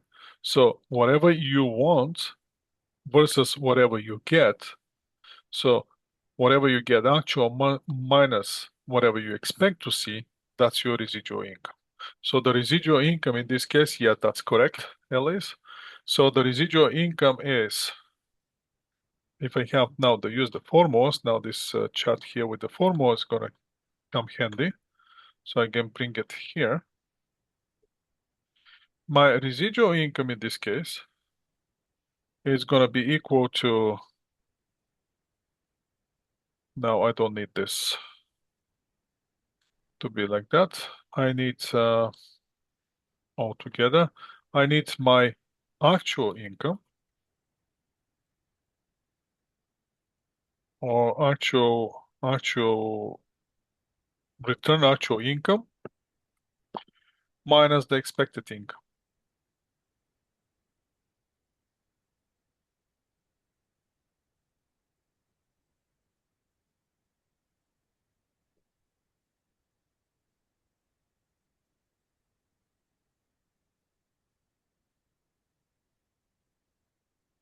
That's how you're getting the return residual income.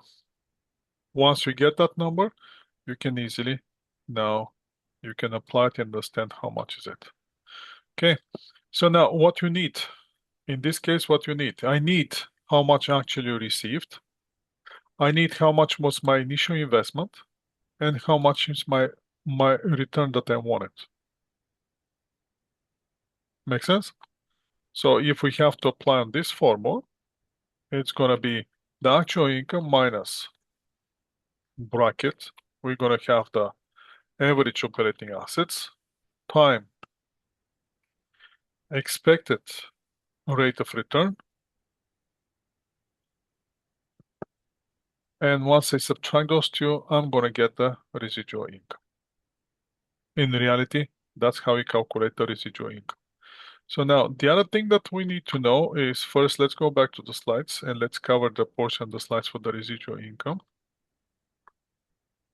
So most of the company use return on investment, but has significant disadvantage. That method ignores the minimum required rate of return. So for that reason, we're moving to return on investment of residual income. Sorry, we're moving to residual income, which residual income approach to evaluate the performance using the minimum rate of return. If I minimally want 10%, is this project going to give me at least 10%? So once we get the return on investment 20%, if this company consider a new project, they want to invest 200,000 from which they can generate 260,000. If they do that, the return on investment is going to be 13%, which is below the current 20% that they're generating. So if the manager is evaluating on the return on investment, he's going to reject this project because the overall return on investment is going to drop down to 18 by adding this project to his portfolio. But if the company only require 10% return, this project itself should be accepted. Why?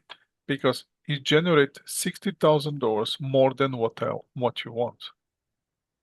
So what you want is 10% of the 2 million, you want $200,000. But this project itself generating $260,000. So you're getting the residual income of $60,000.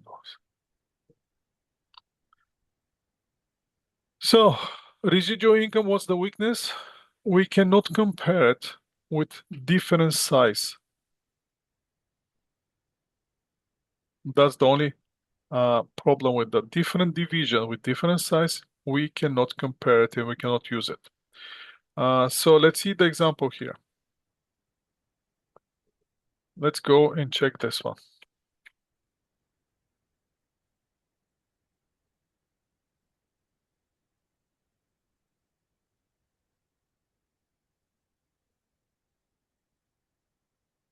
Gonna move again to the Excel spreadsheet, which I already have open right here. And I'm gonna post it and let's discuss this example.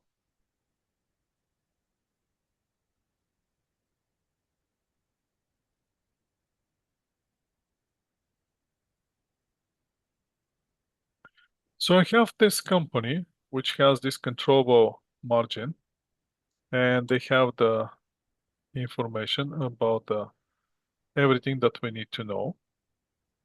So if I compare, if I see this project, there are two different projects, correct? One investment, one generating $260,000 from the average operating assets 200. So in this case, if my return on investment, required rate of return is 10%, only.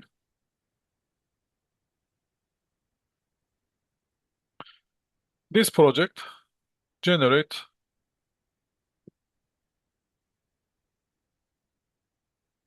controllable margin, they generating controllable margin of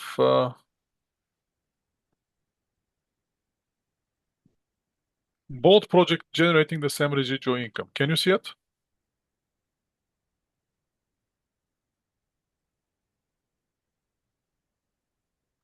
Now, in this case, let's go back and find out what's the average operating assets here.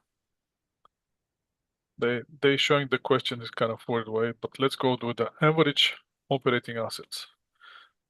Average operating assets in this case are $2 million, and in this case are $4 million. So if you invest $2 million, you're gonna generate 260, but you're expecting 10%, which 10% give you 200. What you get minus what you're expecting gonna give you the residual. Same thing here. If you invest $400,000, you expect to get 10%, which is $400,000. But you get 460, which is again the same residual income. Now the question is, in which project you're gonna invest? In the tracker or the CDOC?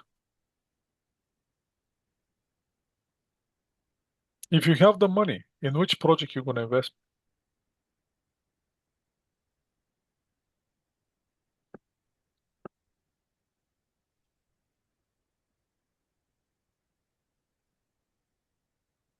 Let me see what you say.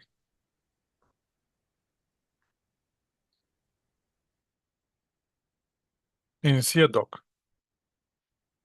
Now, the logical answer should be, at this point we don't know. Since the both generating the same residual income, we're kind of indifferent. Looks like we're indifferent, but in reality we're not. Why? Because if we go back to the return on investment and applying the return on investment here and calculate the return on investment, how much will be the return on investment on the tracker?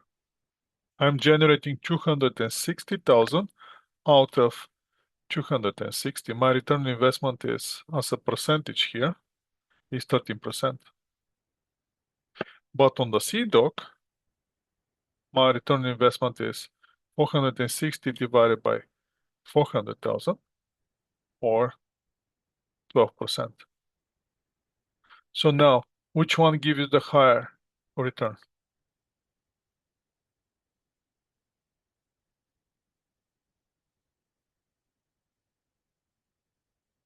the tracker. So in which project are you going to invest? In tracker. Make sense? So that's why return residual income method is not a good indicator when you have projects which have a different size. Residual income is good when you have the similar project to see which one's going to give you more than what you want.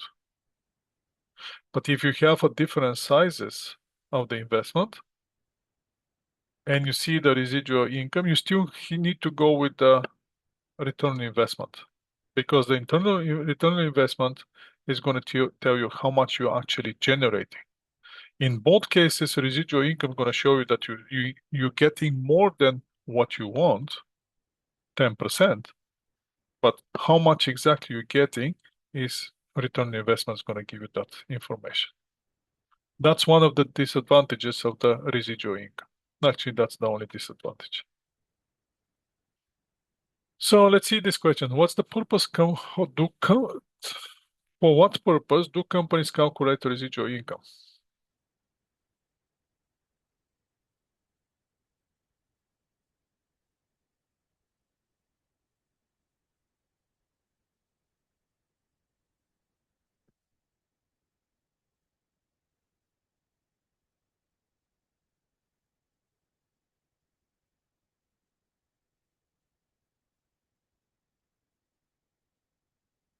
In this case, will be to evaluate the management performance.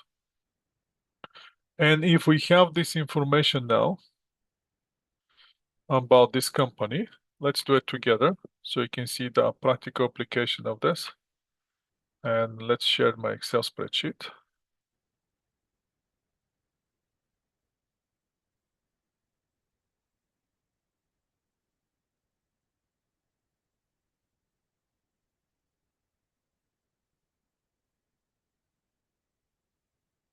So we have this information.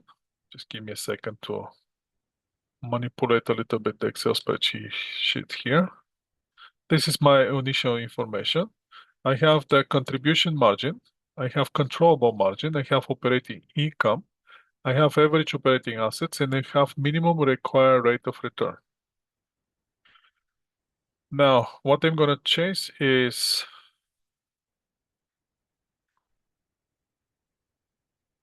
return on investment and residual income for this division are respectively how much? That's what we have to do. So now, let's go one after another. Return on investment. What was the return on investment? Let me grab those and make it bigger. Keep it 20, and let's get our formula from the very first point, and let's apply it here. Return on investment was simply average operating assets, income divided by average operating assets. In this case,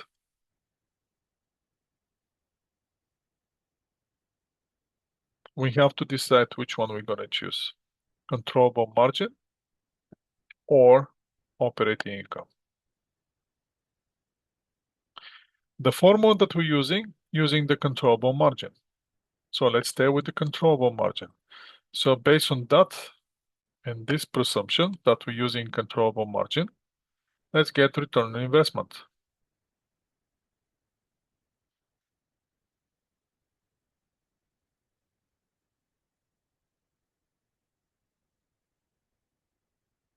Return on investment should be equal to 610 divided by 320, 1, 2, 3, one more zero. Those two numbers should give me the return on investment. Let's see if that's going to be the case. Let's play a little bit with the numbers and eventually we're going to get to the right answer.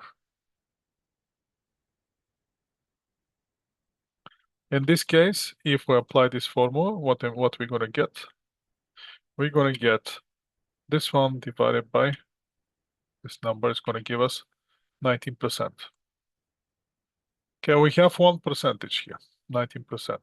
Let's go with the residual income. What was the residual income? Residual income was actual income divided by minus the expected income. So now actual income or controllable margin is 610.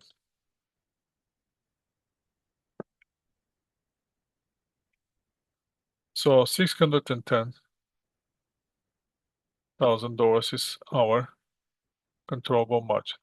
But how much we want? We want from 320,000, we want 12.5%. Or in reality, we want $400,000. So how much is our residual income in this case?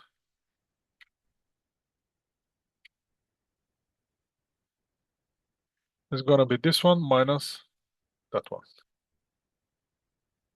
210. So which answers give us 90% return on investment and 210 residual income?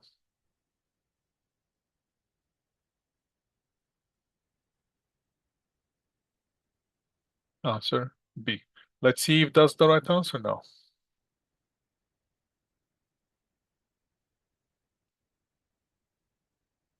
And turn out that is the right answer. Now you know why is the right answer, because we're not working with the operating income here, we're working with the controllable margin. If you go with the operating income, the numbers will be different. So be careful with that.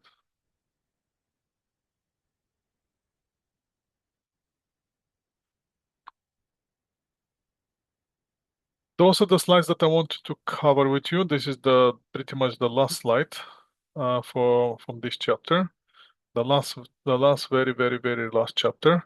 So now the next thing that I want to discuss with you is what's gonna happen for you on the last quiz. So you can start working on your preparation for the last quiz. So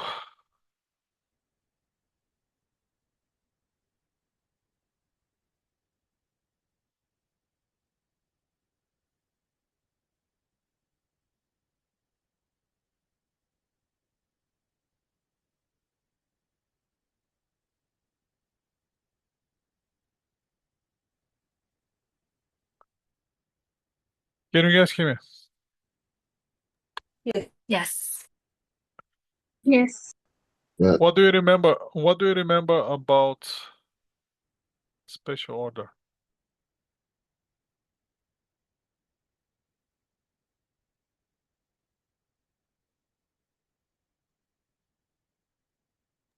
If you accept or reject. Okay.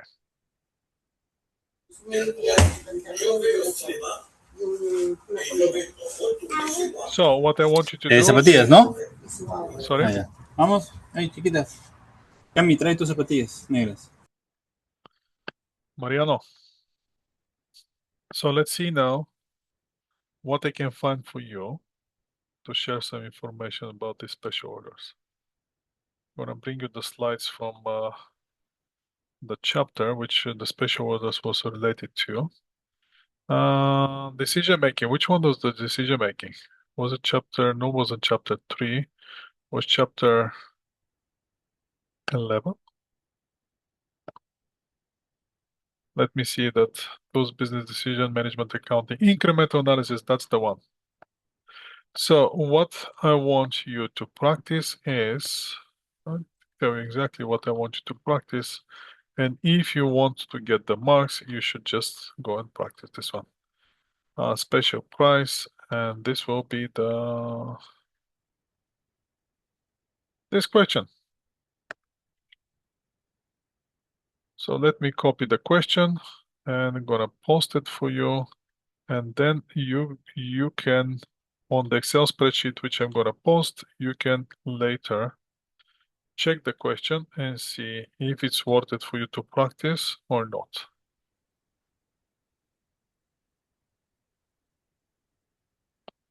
Remember, we already did this question, I believe, in class and I believe online. So you have the recording for this question. You even have the recording for this question. So what you have to do, you have to do some work, go back to recording and see this question. This is the question, and let me paste let me share my Excel spreadsheet, by the way.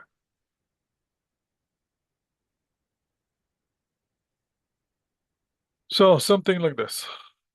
This is the special order. What's going to happen with the profit? What's going to happen with the profit? Is it going to be profitable? Is it not going to be profitable? Should I accept it? Should I not accept it? That's where the question is. This is from chapter. Slides is from chapter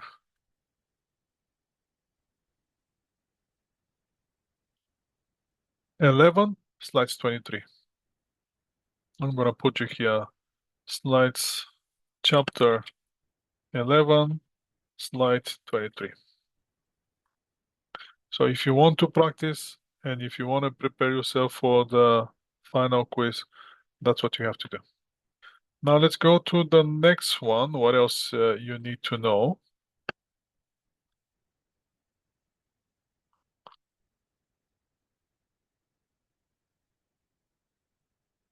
So you have to be able to identify why should I accept the special order or why should I reject it? If I accept it, why should I accept it? If I reject it, why should I reject it? So basically, you have to go a little bit more to the slides and find out. In the slide says, what's going to happen if we decide to, what are benefits, what's a negative if we decide to go with this special price. So that's one thing that I want you to think about it, and I want you to be able to discuss it.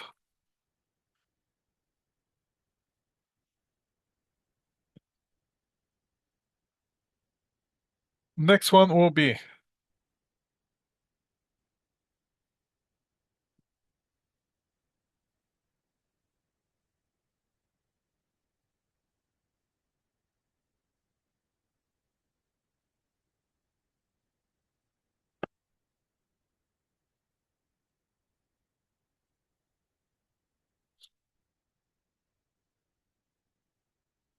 let me see which one will be that.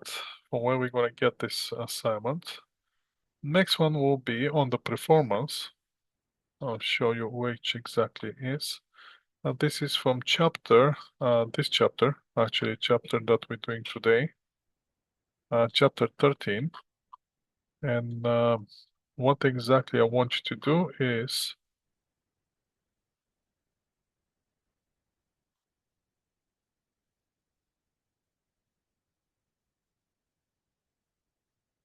let me see which one is the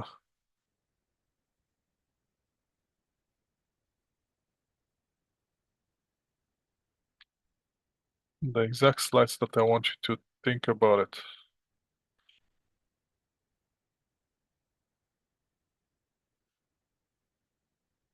Yes. What I want you to do is to move, let me share my screen, on the slides.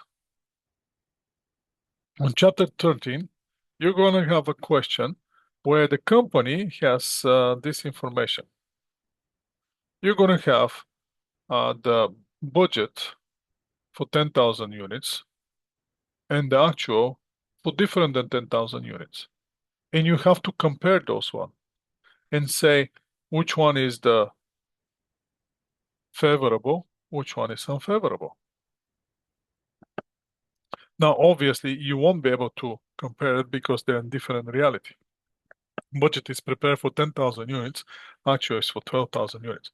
So what you have to do is the cost from the budget, you have to identify which one is the variable cost, which one of those costs is variable, which one is fixed. Now, to make it easy, the question is going to tell you those things. It's going to tell you which cost is variable, which cost is fixed. So what you have to do is you to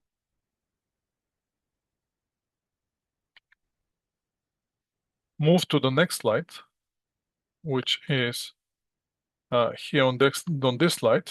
For the level of the budget activity, you have your variable cost, correct? Here on the level of the budget activity, you have the variable cost. What you have to come up with? You have to come up with the variable cost per unit. So since you know that on the level of 10,000 units, indirect cost is 250, and the indirect cost is a variable cost, divided by 10 is $25 per unit. Indirect labor, variable cost, 260,000 divided by 10, $26 per hour. Utilities, 190,000 divided by 10, $19. Depreciation, fixed cost. Property taxes, fixed cost. Rent, fixed cost. So once you have those three, you identify that those are actually variable cost. Then you're going to change the level of activity and you're going to prepare the budget based on the actual. So the actual again is for the $12,000 or for 12,000 units. So if this budget was prepared for 12,000 units, now I know that the indirect material is $25 per unit. So I'm going to apply the actual cost. So the budget cost for the actual activity. Then indirect labor is the $26 per hour or per unit. Time 12,000 is going to give me that. Now I can compare the cost. Now I can see which one is favorable, which one is not favorable. That's what you have to do. So again, what you have to do is you're going to have information which is given to you in different realities. You have to come up with the variable cost and variable cost only. You have to come up with the cost per unit. Recalculate for the actual level of activity, the budget, and then compare it with the actual. For the fixed cost, you just compare with the fixed cost.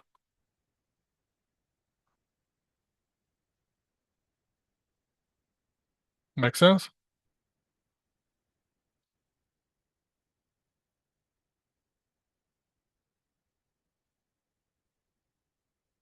Are you guys with me? Yes, Professor. Yes, Professor. Yes, Prof. And also, you have to explain what the budget is. And you have to tell me benefits and drawbacks or negatives if when you have a budget. What will be the benefits to have budget? What will be the negatives to have budget?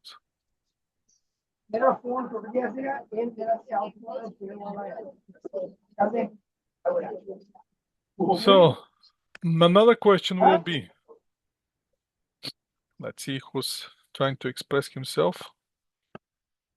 So another question will be,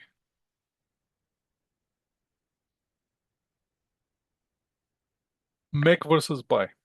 Should I cook at home or should I go to McDonald's? So what you have to do is I'm going to post you again the slides for this one on the Excel spreadsheet. That's again from chapter 11. Make versus buy. It's when you have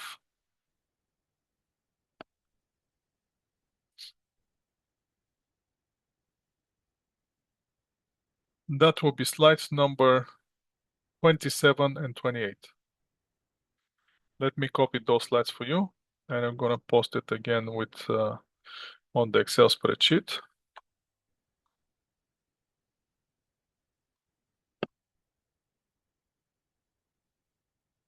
Excel spreadsheet should be here. Can you guys see my Excel spreadsheet? No. Oh no, you're seeing the slides. I saw what you're seeing.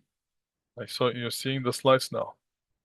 Let me share my Excel spreadsheet. That's the Excel spreadsheet.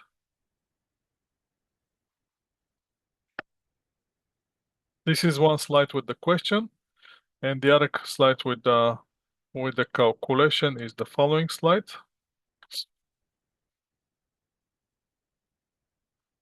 And Ichiro, you did this in class. So you have to do it again in class, but on the quiz, the last quiz. So this is again, here we're gonna put chapter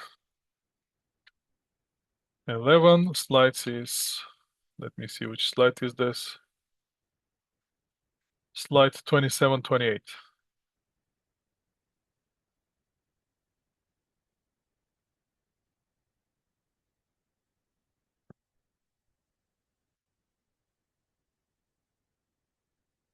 For the, let me post you here the questions for the from chapter 13, because later you may say, well, we didn't know about this question and this and this and this. So let's make it clear for you.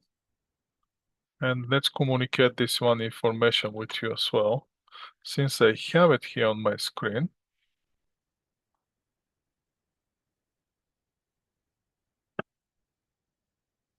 This is one.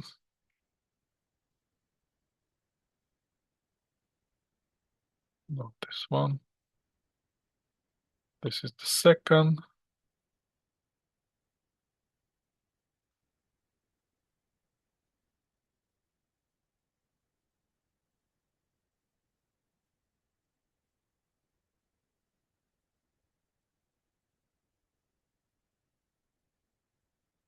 Second slide. Then this will be the third slide, so you can actually see everything. And then you can comment on the variances. Which one is the favorable, which one is non-favorable variance.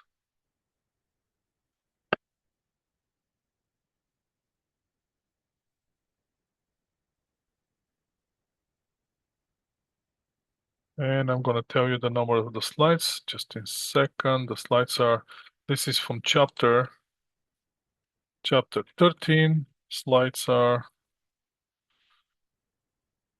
19, 20, 21. 19, 20, 21. Okay, you have this question as well. Let's see what else you can see here on the exam.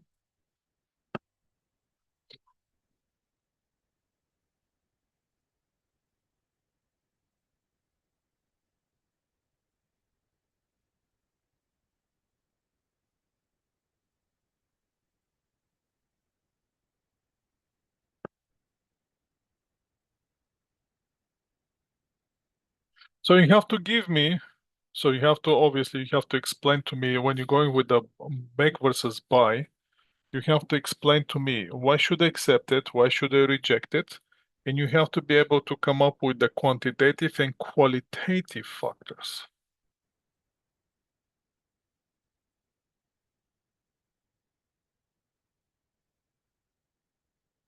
So you have to clearly understand that plus and minuses in terms of the numbers and plus and minuses and in terms of just anything else but no numbers.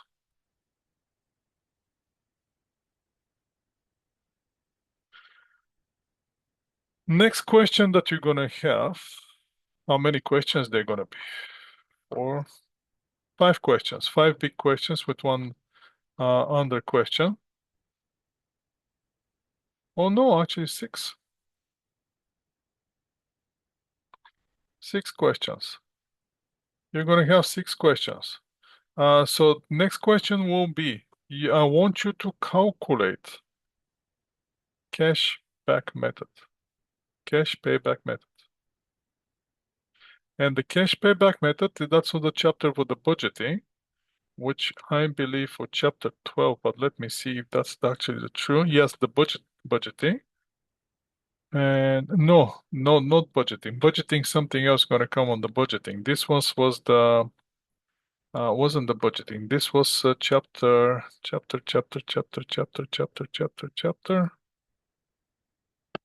I don't think it was 11, but let me check in the 11. 11 is then we should be chapter 12 is the budgeting. Probably chapter 5. Maybe chapter 5. Let's see, chapter Week 5. week 8. Sorry, which one? Week 8.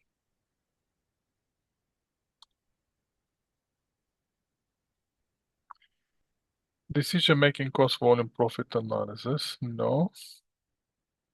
Budgetary planning. No. Capital decisions. About capital decisions. That was the chapter, but why I cannot find it here on my screen?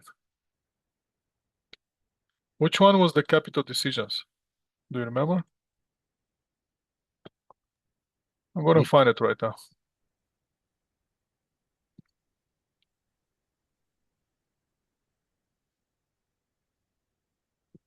Professor, Yes, this is gonna be chapter 5, week chapter 8. 5, Week week 8. Oh, yes, that sounds correct. Yeah. Week 8, chapter 5. Let me grab this chapter 5 on the week 8. Yes, planning for capital decisions, capital investments, and on the week 8 on chapter 5. Let me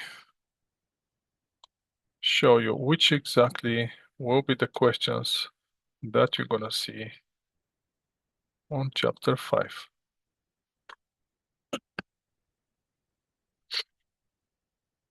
Okay. So on chapter 5, you're going to have the question for the cash payback method, which you have uneven years, which we did in class.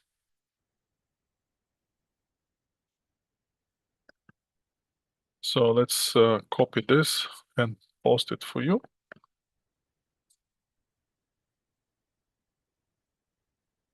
Professor, we can't see your screen. No, no, I know, but now you're going to see it. Here we go. This is the method that I want you to do. Because I was looking at the example. So something like this. Again, you're going to have investment, you're going to have uneven cash coming every year. So you have to calculate how many years take you to get the initial investment.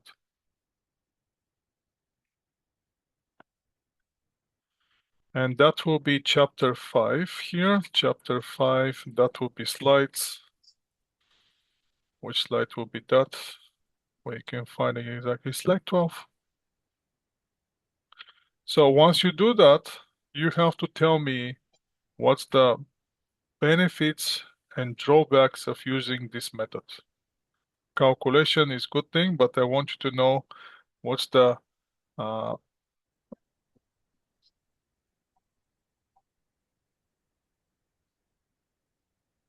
negatives and drawbacks of using this method. I want you to know about the net present value, again, the benefits and drawbacks on the net present value.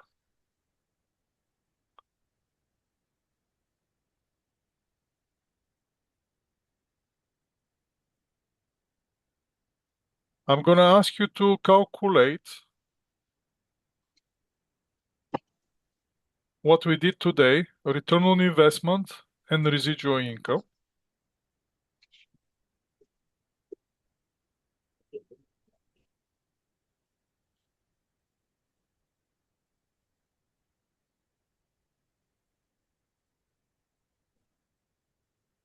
Okay, you have to calculate the residual income and return on investment.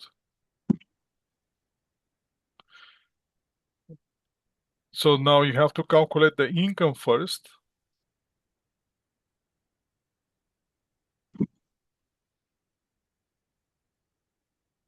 And once you calculate the income, then you can calculate the return on investment, and then you calculate the residual income. And I want you to tell me how can I improve the return on investment. So you can find the improvement on the return on investment from today's chapter, which was chapter 4, was it 14? Yes, today's chapter, but you have to go down to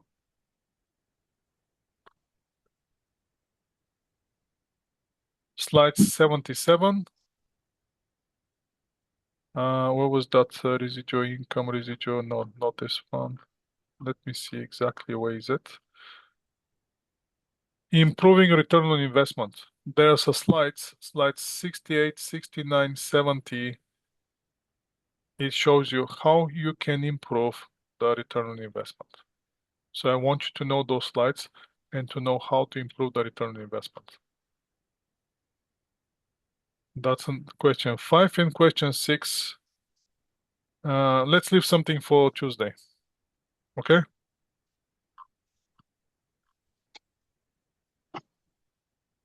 Otherwise, on Tuesday, we're still gonna have an online lecture on Tuesday, but there will be nothing for us to discuss.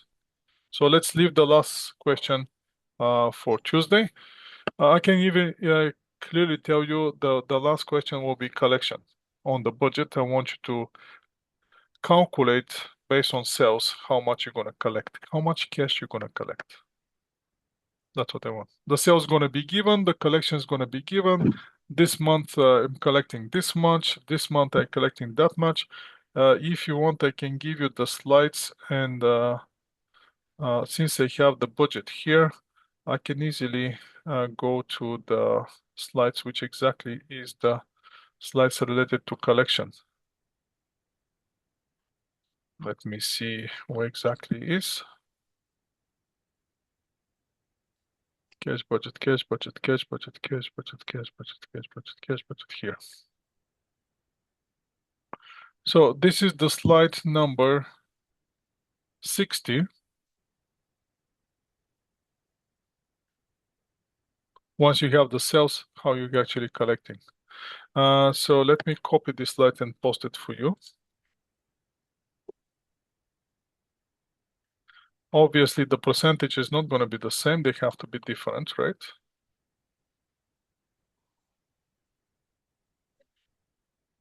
This will be that, and that will be chapter, again, chapter 12, slide 16.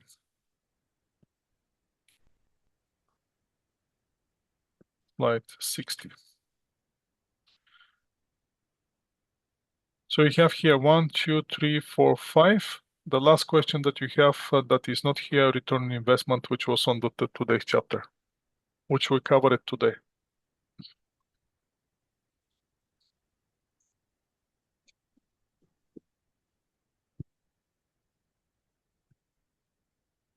Write your notes, get ready, and on Tuesday we're going to have a lecture again, and I'm going to give you more ideas.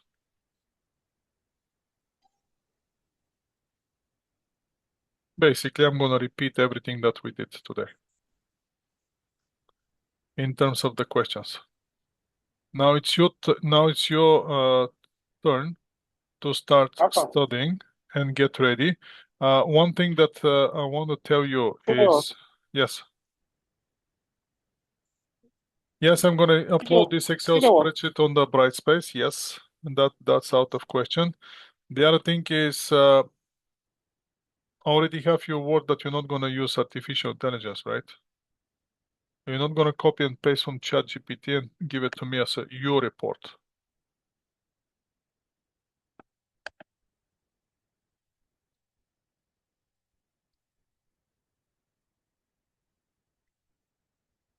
Okay?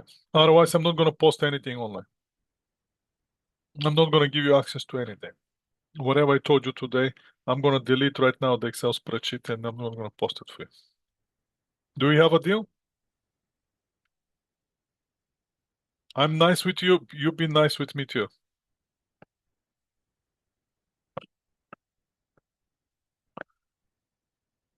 Okay, great. Thank you for today, guys. Go and enjoy your day. Let's see. I think the game is over. Do you want to know the score? Or you already know the score? Professor. Sorry? Thanks. What is lecture? Let me see what's happened with. I think Canada win. 6-0. Oh, 6-0. Yeah.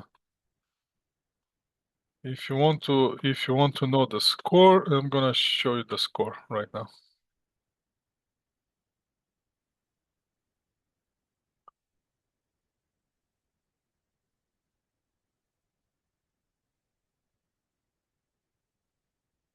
Here you go. Those are the last minutes of the game. Okay, guys. Thank you again for today. Thank you.